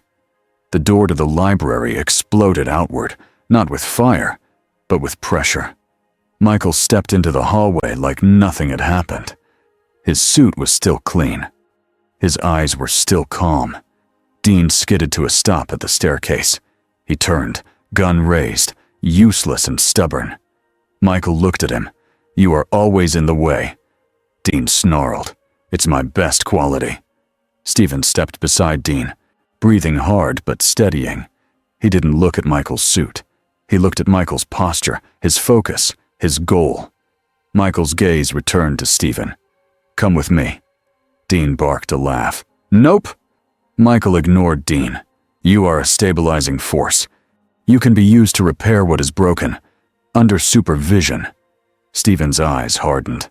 Under control. Michael's smile was thin. Under order. Sam's voice was strained. "Stephen, don't—" Stephen didn't move toward Michael. He stayed where he was. "I don't serve," Stephen said. Michael's eyes cooled further. "Then you will be removed." The air in the hallway tightened. Stephen felt the next strike coming like a wave forming. He made a different choice. He didn't aim at Michael. He aimed at the crack itself. He opened a portal behind Michael, aligned with the tear in space that still shimmered faintly in the library doorway. He wasn't trying to throw Michael through it. He was trying to close the connection by bleeding its pressure into a controlled loop. Michael sensed it. His gaze snapped to the portal. Michael moved his hand, and the tear flared wider in response, like it was obeying him. Stephen's eyes widened slightly. "You can influence it." Michael's smile returned. "It responds to authority." Castiel's voice was weak but firm from Dean's grip. "No. It responds to your arrogance." Michael didn't react. Stephen's breath shortened. He understood the danger now. If Michael could pull on the seam, then Michael could widen it on purpose. And if that ruined world on the other side was full of war, full of creatures and soldiers and broken rules, this wasn't just a fight in a house. This was a doorway to an invasion. Stephen looked at Dean and Sam. "We leave," Stephen said. Dean stared at him like he didn't understand the word. Stephen's voice sharpened. "Now." Dean hated it, but he moved. Sam moved with him. Stephen opened a portal. Not flashy, not huge, just a clean door into the woods outside the estate, far enough to run. They spilled through. The cold air hit them like a slap. Behind them, the estate trembled. The windows flashed with white-blue light and orange sparks. Michael stepped out of the front door a moment later, like he was walking out of a meeting. He looked around the yard, eyes scanning. Stephen stood with Dean and Sam at the tree line, hidden. Michael's gaze paused. Not on them. On the air. On the residue of Stephen's magic. Michael spoke softly, like he was speaking to the world itself. "I know your shape now," he said. Then he stepped backward into the crack. The tear snapped smaller behind him, like a door that chose to close itself. The estate went still. The woods fell quiet. Dean stood breathing hard, shotgun in hand, face pale with rage. Sam stared at Stephen, eyes wide. "He just left." Stephen's voice was tight. "He didn't leave, he retreated." Castiel stood up straighter, still weak. "He learned." Dean's jaw clenched. "So now Michael knows you." Stephen swallowed. "Yes." Sam whispered, "And he can use the seam." Stephen nodded once, eyes hard. Dean punched a tree. Bark flaked off. His knuckles bled. He didn't seem to notice. "This is getting bigger," Dean said, voice shaking with anger. "This is getting way bigger than a demon case." Stephen's eyes stayed on the estate, like he could still feel Michael's presence in the air. "It was always bigger," Stephen said. "We were just late to notice." Sam hugged the bundle of journals to his chest, like knowledge was armor. "So what now?" Stephen turned to them. His voice was calm again, but it carried a new weight. "Now we build the anchor," he said, "and we do it fast, because the next time that door opens, it won't be one man stepping through." Dean stared at him. "And if Michael comes back?" Stephen met his eyes. "Then we don't give him a clean path." Castiel's voice was low. "He will come back." Dean swallowed. "Great." Sam's voice was small but firm. "Can we stop him?" Stephen looked past them, into the gray sky. He felt the watcher's attention again, distant but pleased, like it enjoyed seeing people push to their limits. Stephen's jaw tightened. "We can slow him," Stephen said. "We can outthink him. We can protect people." He looked at Sam. "But we cannot pretend he's a normal threat." Dean snorted bitterly. "Yeah, no kidding." They started walking back toward this car, moving fast, minds racing. And behind them, in the ruined estate, the old men of letters wards flickered. Not because they were failing, because something had touched them, measured them, and decided they were part of a larger plan now. Somewhere in hell, a king smiled at the idea of selling a path to an archangel. Somewhere in heaven, silence grew heavier. And somewhere far above all of it, a watcher listened to the shape of the story changing and leaned in closer, eager for what the next choice would cost. 2 weeks passed, but it did not feel like a break. It felt like a countdown. The bunker stayed busy in the quiet way. No sirens, no crowds, just the steady sound of pages turning, chalk scraping stone, and Dean Winchester muttering at the universe like it could hear him. Dean woke up early because he always did now. He blamed it on habit. He blamed it on hunters. He did not say the real reason out loud. He walked into the main room and saw Stephen at the map table again. Not the same map as before. This one was new. Stephen had drawn it himself in neat lines. It wasn't roads and towns. It was circles, angles, and thin marks that made Sam's head hurt and made Stephen's eyes calm. Sam sat nearby with a notebook.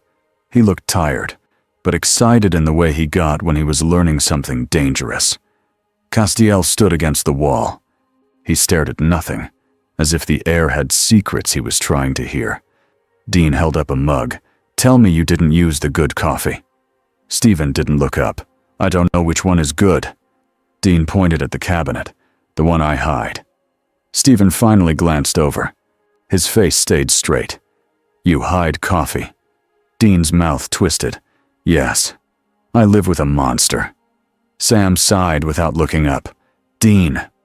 Dean waved it off and walked closer, squinting at the strange drawing. "What am I looking at?" Stephen tapped a point on the page. "The scar. The seam. The place it wants to open." Dean frowned. "We sealed it at the church." Stephen nodded. "We sealed one expression of it. It didn't vanish. It shifted." Sam added, "It's like it learned a new way to push." Dean grunted. "Awesome. So the hole in the world is getting smarter." Stephen's voice stayed even. "Yes." Dean stared at him. "You say that like you're talking about weather." Stephen looked up fully now. His eyes were serious. "If I panic, I make mistakes." Dean held his stare for a beat, then looked away. He didn't like how much he understood that. Sam slid a page toward Dean. It was filled with symbols Sam had copied from the Men of Letters outpost. Enochian lines, angel language, old and clean. Sam said, "We've got the framework. The anchor will tie your geometry to the bunker's wards system." Dean blinked. "Say that again in English." Sam pointed. "We're making the bunker a stabilizer, a fixed point. If the seam tries to open near us, it has to fight the anchor first." Dean looked to Stephen. "And if it opens somewhere else?" Stephen didn't lie. "Then we chase it. But the bunker will stop being helpless." Dean muttered, "Great. The bunker gets a glow up." Stephen's lips twitched, almost a smile. "That's one way to say it." Dean pointed at the chalk lines Stephen had been drawing on the floor the last few days. "And what about those? Because I stepped in one yesterday and my boot stuck to the ground for 10 minutes. Stephen didn't look guilty. "That was an adhesive ward." Dean stared. "Why do we have an adhesive ward?" Stephen answered like it was obvious. "So you stop running into traps." Dean opened his mouth to argue, then stopped. He shut it again. Fair. The routine became normal in a way none of them liked admitting. Sam learned small things from Stephen. Not flashy magic, not portals. Safe basics. How to feel a ward hum. How to spot a weak point. How to draw a line without shaking. Stephen learned their rules too. He read their books and stopped calling everything primitive. He started calling it costly. He respected it more when he saw the blood that paid for it. Dean tried to keep life grounded. He cooked simple food. He checked weapons. He kept an eye on Stephen's hands every time Stephen got quiet. And he kept teaching Stephen about normal. Dean tried to hand Stephen a stack of fake credit cards one afternoon. Stephen stared at them. "These are stolen." Dean shrugged. "Borrowed." Stephen's eyes narrowed. That's stolen. Dean said, "Welcome to hunting." Stephen didn't take them. Dean squinted. "You seriously don't carry money?" Stephen's face stayed calm. "I've never needed cash." Dean threw his hands up. "How are you even alive in your world?" Stephen said, "There are systems." Dean snorted. "Yeah, systems. Must be nice." The running joke spread. Whenever Dean opened a drawer and found another strange tool, he'd say, "Great, another system." Whenever Stephen saw Dean peel the label off a beer and pretend it wasn't his, Stephen would say, "Your system is chaotic." Dean would answer, "Shut up." It almost felt like a team. Almost. Because the world did not stop watching. The first time Stephen felt the watcher again, he was alone. It was late. Sam and Dean had crashed in their rooms. Castiel was somewhere in the bunker, but Stephen couldn't hear him. Sometimes Castiel was quiet like that, like he was trying not to exist too loudly. Stephen stood in the library with the Men of Letters journals open around him. He traced a finger along a symbol and felt the seams pattern in his mind, like a puzzle with missing pieces. Then the lights flickered once. Not a power issue. A presence. Stephen's hands lifted slightly, ready, but not aggressive. He turned his head slowly. A man sat in one of the reading chairs across the room, as if he had been there the whole time. He looked normal, middle-aged, tired eyes, plain jacket. He could have been a teacher, a neighbor, a stranger on a bus. But Stephen felt the wrongness under the normal shape. The man's voice was calm. "You're working hard." Stephen didn't move closer. "Who are you?" The man smiled a little. Not friendly, not cruel, just interested. "A watcher," he said, like it was the simplest answer. Stephen's jaw tightened. "I've felt you." "I know," the man replied. Stephen held still. He didn't throw a spell. He didn't test. He listened. Because beings like this didn't walk into rooms without reason. The man glanced at the open books. "You're trying to make an anchor. A lock."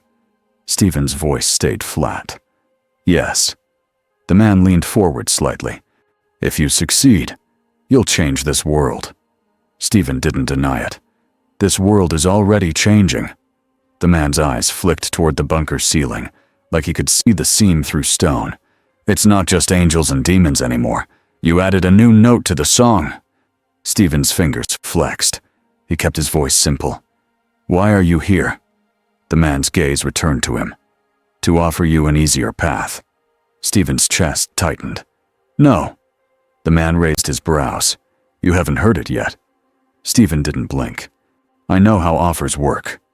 The man smiled, almost pleased. "Smart." Then the man lifted one hand, and the air in front of Stephen shimmered. A scene appeared like a window. Not a portal. Not a real place. A memory. Stephen saw a hospital hallway. Bright lights. The smell of antiseptic. He saw his own hands. Steady. Fast. Saving a life. He heard a voice calling him doctor with respect. Then the scene shifted. A car crash. Metal. Glass. Pain. His hands shaking, useless. Stephen's breath caught before he could stop it. The man's voice stayed gentle. "You missed that." Stephen's eyes went hard. "Stop." The man didn't. The window showed another image. Stephen at the sanctum. Alone. Looking at a photo he didn't want to look at. Christine. Stephen's jaw clenched so tight it hurt. The man said softly, "I can put you back. No tear, no seam, no guilt. You wake up in your world. Your hands work. Your life is clean." Stephen's voice came out low. "At what cost?" The man shrugged. "You stop interfering here. You let this world follow its path." Stephen stared at the window and felt the temptation cut deep, because it was not greedy. It was soft. It was comfort-shaped, like mercy. He forced himself to look away. "There are people here," Stephen said. "People who will die if this crack grows." The man's eyes stayed calm. "They'd die anyway." Stephen's voice sharpened. "Not tonight." The man studied him for a long beat. "You're stubborn," Stephen said. I'm responsible. The man's smile thinned. That's another word for stubborn. Stephen lifted his hand, and a thin orange ring formed around his wrist like a brace. Not a weapon. A reminder. I don't take deals, Stephen said. Not from demons, not from gods, not from watchers. The man leaned back and sighed, like he had expected that answer. Then I'll ask you something else, the man said. What do you want more? Stephen's eyes narrowed. What kind of question is that? The man's gaze turned sharp for the first time. Do you want to save this world? Or do you want to prove you can? Stephen felt it like a hook. He didn't react with anger. He reacted with honesty. He swallowed once. I've made mistakes, Stephen said. Big ones. I know what ego does. The man watched, silent. Stephen continued, voice steadying. That's why I'm building an anchor, not a throne. The man's expression softened just a fraction. We'll see. Then he stood, like the conversation was done.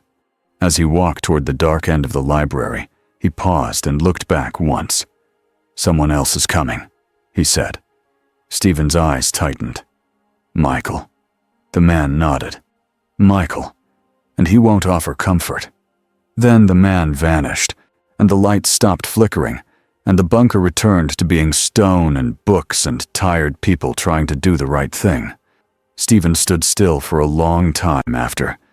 Then he picked up the chalk again. Michael came 3 nights later. Not with thunder, not with a dramatic entrance. He came in a dream. Dean woke up sitting in the war room chair, sweat on his neck, gun in his hand like he had fallen asleep mid-argument with reality. Sam woke up in his room with his heart racing. Castiel woke up standing in the hall, eyes wide, breathing like a human for once. Stephen woke up in the library. He already knew. The air felt too clean, too still, like the bunker had been scrubbed with cold. Stephen looked up and saw Michael standing between the shelves. Michael's suit was perfect again. His face was calm, like he had never run into resistance in his life. Stephen stood slowly. You can't enter here. Michael's gaze moved over the books, uninterested. You're building an anchor. Stephen didn't answer. Michael stepped closer. The air pressed in. Dean's voice echoed faintly in Stephen's mind. If he turns, we die. Stephen pushed that thought down. Not because it was wrong, because he couldn't afford to flinch. Michael stopped a few feet away. I don't need to fight you right now. Stephen's eyes narrowed. Then, why are you here? Michael's mouth lifted into a small smile. To offer you a role. Stephen's voice stayed cold. Control.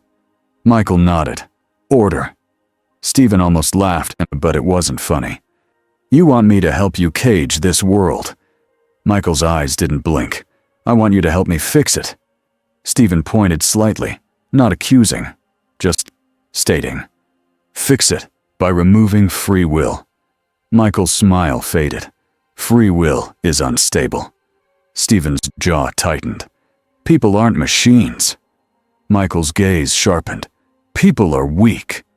Stephen felt anger flare. Not hot rage, cold anger. He said, You're wrong. Michael's eyes flicked to Stephen's hands. You've lost things because of chaos. Stephen didn't move. Michael's voice stayed calm. You've paid the price of mistakes. Stephen's fingers curled, then relaxed. Michael stepped closer again.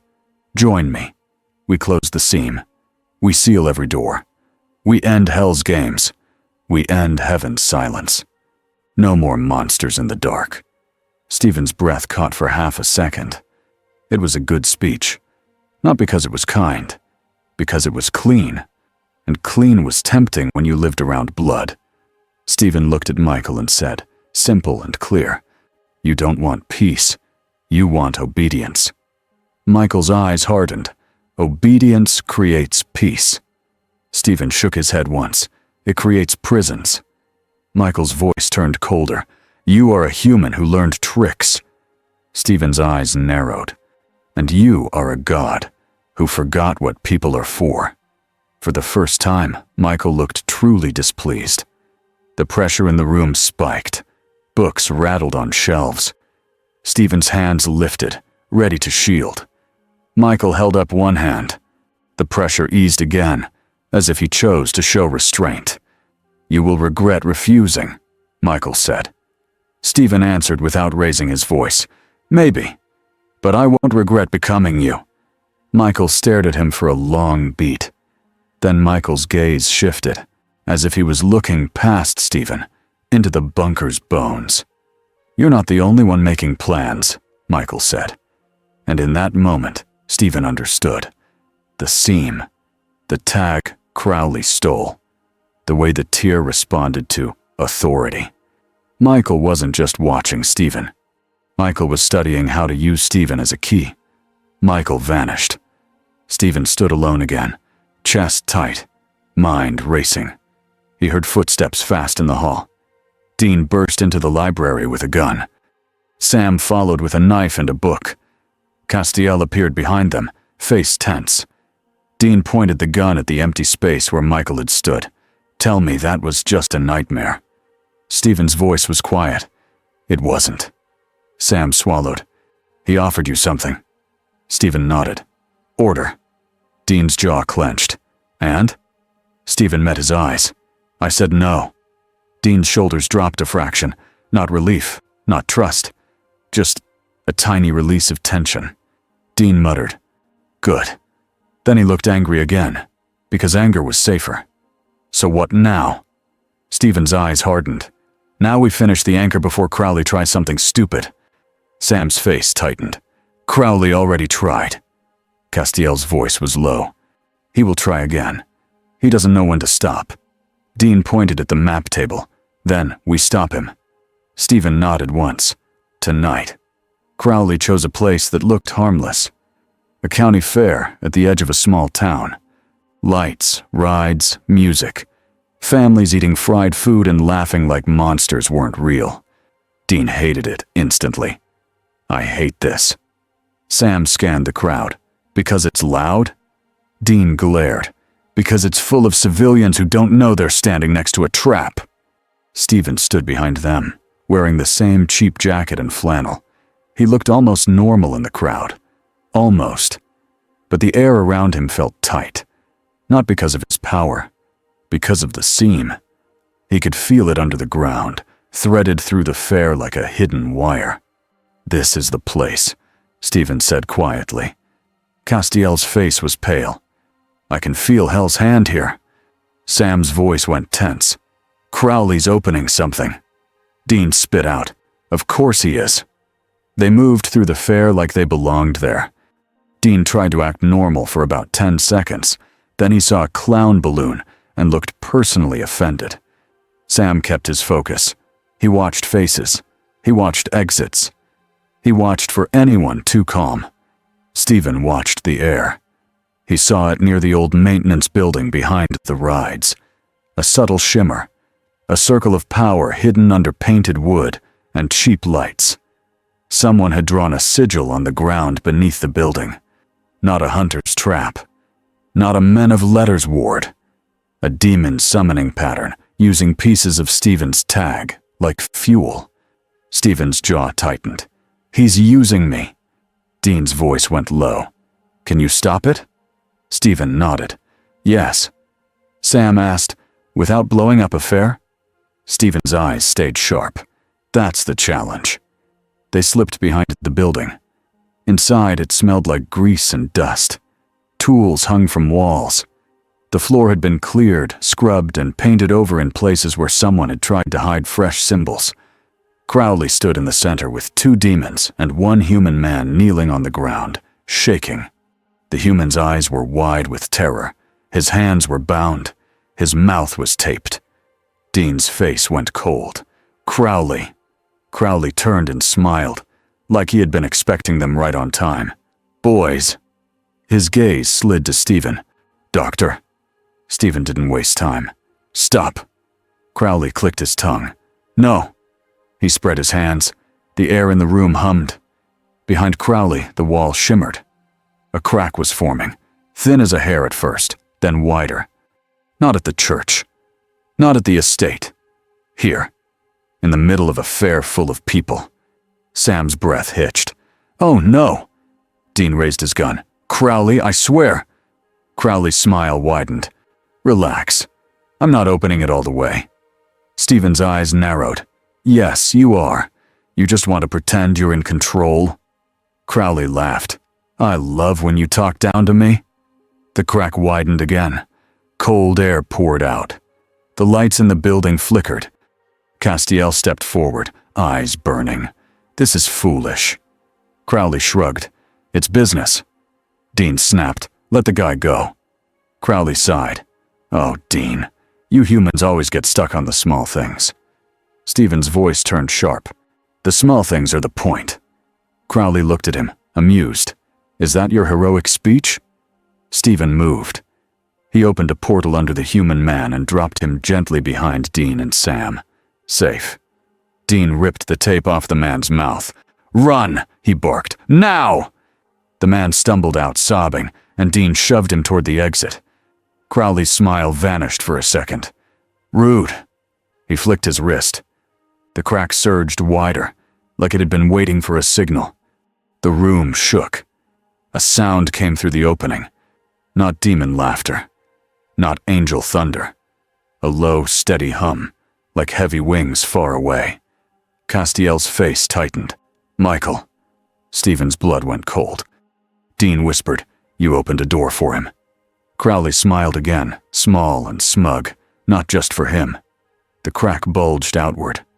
A shape pushed at it. Stephen stepped forward, hands lifting. Orange light formed in clean plates around him. He didn't throw an attack. He threw a structure. He drew a circle of symbols in the air, then layered Enochian on top of it, using the men of letters language Sam had practiced for days. Sam shouted the phrase Stephen had drilled into him, voice shaking but clear. The air snapped tight. The crack stopped widening for a breath. Crowley's eyes narrowed. "Oh, that's new." Stephen's voice was strained. "It's the anchor. A mobile version." Crowley laughed. "You made your own leash." Stephen didn't answer. The crack pushed again, harder. Stephen pushed back. Outside, the fair lights flickered. People screamed. Not because they saw demons. Because the air turned cold and wrong. Because fear is a signal humans understand. Dean ran out of the building and shouted at Sam, "Get civilians moving!" Sam bolted, weaving through the crowd, yelling, "Everyone away from the rides! Now!" People didn't listen at first. They never did. Then the Ferris wheel lights went out, and the metal groaned like it was bending. Then people ran. Castiel stayed inside with Stephen. Two demons rushed Stephen from the sides, trying to break his focus. Castiel slammed one into the wall. Stephen opened a portal for the other, and dropped it into a locked room, then sealed the door with a rune. Crowley stepped closer, eyes bright. "You're doing great, Doctor. Keep holding it." Stephen glared at him. "You want it open." Crowley shrugged. "I want what's behind it." Stephen's jaw tightened. "You don't even know what you're buying." Crowley smiled. "That's half the fun." The crack flared. A hand appeared. Not a demon hand. Not a human hand. A hand that looked like a man's, but too clean, too calm, as if the body attached to it did not worry about pain. Michael's hand. Stephen felt the pressure spike like a mountain leaning forward. Michael's voice came through the crack, clear and cold. "Stephen Strange." Crowley's smile faltered. "Oh." Even Crowley didn't like sounding small. Stephen's arms shook under the strain. He didn't panic. He made a choice. He couldn't close the crack fully here without risking it bursting somewhere else. But he could redirect it. He could change where the door thought it was. He opened a portal behind the crack, not into a random place. Into the bunker. Into the anchor core they had built into the bunker floor. It was risky. It was terrifying. But it was controlled. Stephen forced the crack's pressure through the portal like pushing water into a pipe. The crack in the fare shivered. It thinned. Crowley shouted, "No, no, no!" Stephen ignored him. He clenched his fingers and the crack collapsed like a door slamming shut. The building lights snapped back on. The cold eased. Outside, people were still running, screaming, but the worst pressure faded. Dean sprinted back inside, breathing hard. "Did you close it?" Stephen's voice was tight.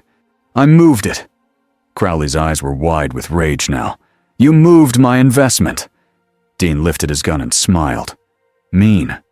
Cry about it." Castiel grabbed Crowley by the collar, eyes blazing. "Enough!" Crowley froze, then laughed nervously. Okay, let's not get emotional." Stephen stepped closer, voice low. "You used my tag." Crowley swallowed, then forced a smirk. "You left traces." Stephen's eyes hardened. "You're going to stop." Crowley leaned back slightly. "Or what? You'll kill me? That would be very heroic." Dean snapped, "Don't tempt him." Crowley's smile cracked. "He won't, because he's trying to be better." Stephen stared at him. Dean felt it, that sharp line of tension. The old fear that power, plus anger, equals disaster. Stephen did not blast Crowley. He didn't need to. He drew a simple symbol in the air and snapped it down onto Crowley like a collar. Crowley flinched. Stephen said, "That is a lock. It won't kill you." Crowley's eyes narrowed. "What does it do?" Stephen's voice was calm. "It stops you from using my signature again." Crowley's face twisted with anger. "You can't just—" Stephen cut in. "I can." Crowley stared at him, then at Castiel, then at Dean's gun, then at Sam's hard eyes. Crowley made a decision that tasted like losing. He laughed, forced. "Fine, enjoy your little anchor." Then he slipped away in a puff of smoke, fast, before anyone could stop him. Dean shouted, "Coward!" Stephen didn't chase him, because he could feel it. In the bunker, the anchor core had just been hit with the full pressure of the seam, and Michael had felt it too. The bunker lights flickered when they returned. Not like before, not like random fear, like the building was bracing. Stephen moved fast. He didn't run like a panicked man. He ran like a surgeon going into an emergency. Dean followed with a gun. Sam followed with books. Castiel followed with silent dread. They reached the main ward chamber. It was a wide room beneath the bunker where Sam and Stephen had set the anchor plates into the floor. Enochian symbols shone faintly on metal discs. Stephen's geometry lines connected them like a clean circuit. The air in the center of the room was warped. A thin crack hovered there, vertical, like a door that refused to fully appear. Michael's presence pressed from the other side. Stephen stepped into position and lifted both hands. Sam stood at the edge of the circle, notebook shaking in his grip. Dean paced behind them like a caged animal. "Tell me what to shoot." Stephen didn't look back. "Nothing!" Dean hissed. "Hate that answer." Castiel's voice was quiet, terrified and steady at once. "He's here."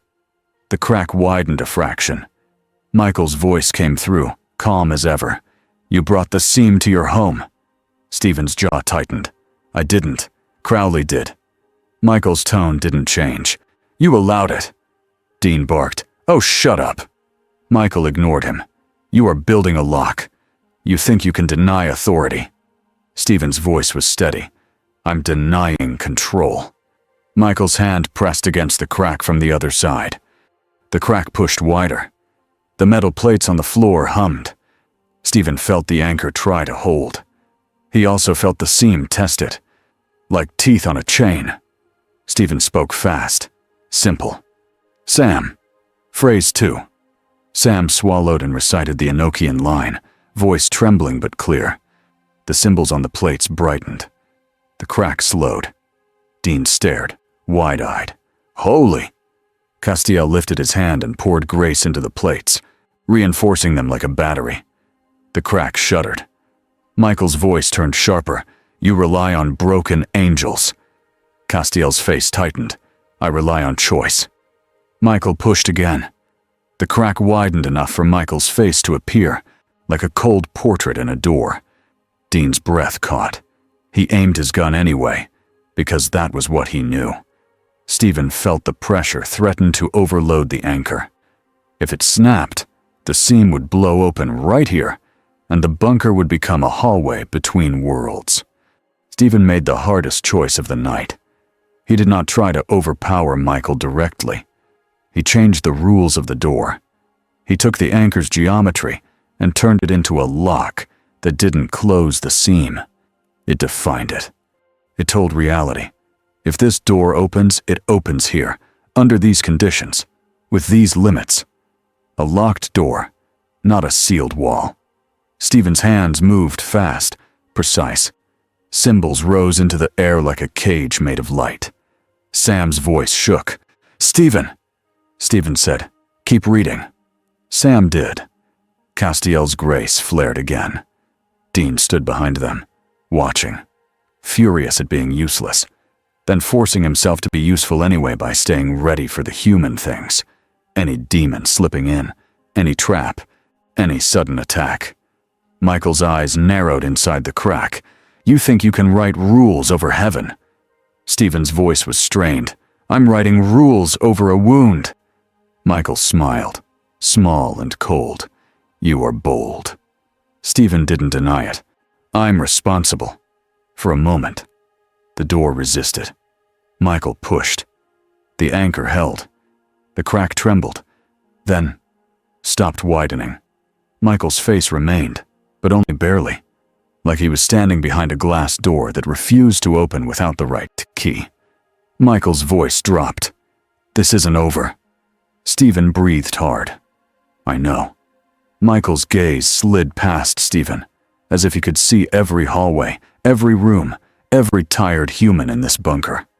"I will return," Michael said, "and I will not ask twice." Dean stepped forward, jaw clenched.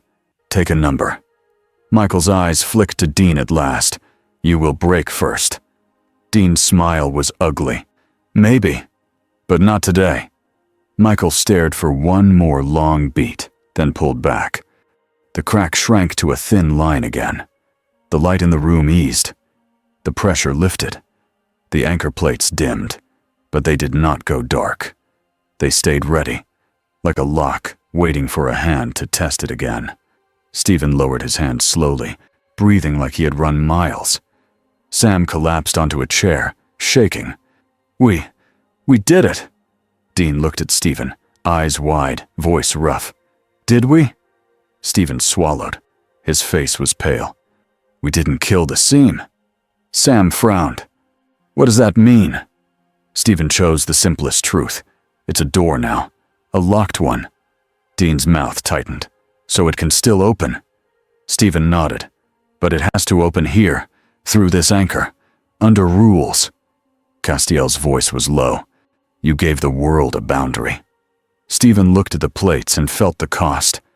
He could leave someday. He could try. But the anchor now had his signature in it, his geometry, his discipline.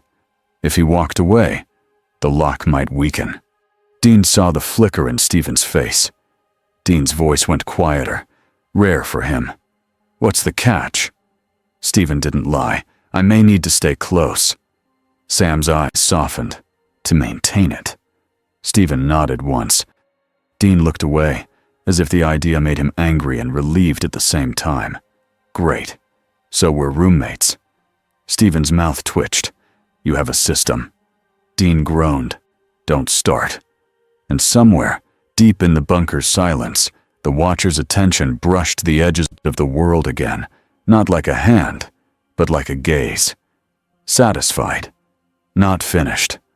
Morning in the bunker didn't look different, but it felt different. The air was still heavy with what almost happened, the kind of heavy that stayed in your bones. Stephen stood alone in the library, staring at a Men of Letters page that described boundaries like they were prayers. He was tired in a way sleep didn't fix. Sam walked in first, quiet. He carried 2 mugs. He set one down near Stephen. "Coffee." Stephen looked at it. "Is it the good one?" Sam almost smiled. "Don't tell Dean." Stephen nodded and took it. Dean came in a minute later, hair messy, shirt half-buttoned, like he'd lost a fight with his own bed. He stopped when he saw Stephen holding a mug. Dean squinted. "Is that my coffee?" Stephen didn't flinch. "It was given to me." Dean stared at Sam. Sam raised his hands. He saved the universe from becoming a hallway. "Let him have coffee." Dean grumbled, but he didn't take the mug away. He walked past the table and leaned on the shelf, arms crossed. His eyes stayed on Stephen, not hostile, just watchful. "You really staying?" Dean asked. Stephen didn't answer right away. He looked at the shelves, the books, the war room map, the little signs of a life built out of constant loss. He finally said, "Until the lock is stable without me." Dean nodded slowly. "And if it never is?" Stephen met his eyes. "Then, I'll be here." Dean's jaw tightened. He didn't say thank you. He didn't know how. Not in a clean way. So he said something else. "You open a portal in public," Dean warned. "I will ground you." Stephen blinked. "Ground me." Dean nodded, like a kid. Sam snorted into his coffee. Stephen's lips twitched. Understood. Castiel appeared in the doorway, quiet. His face was calmer than it had been in days. He looked at Stephen and spoke softly. "This world breaks people." Stephen didn't argue. "I've noticed." Castiel's eyes were honest. "You're still choosing to help."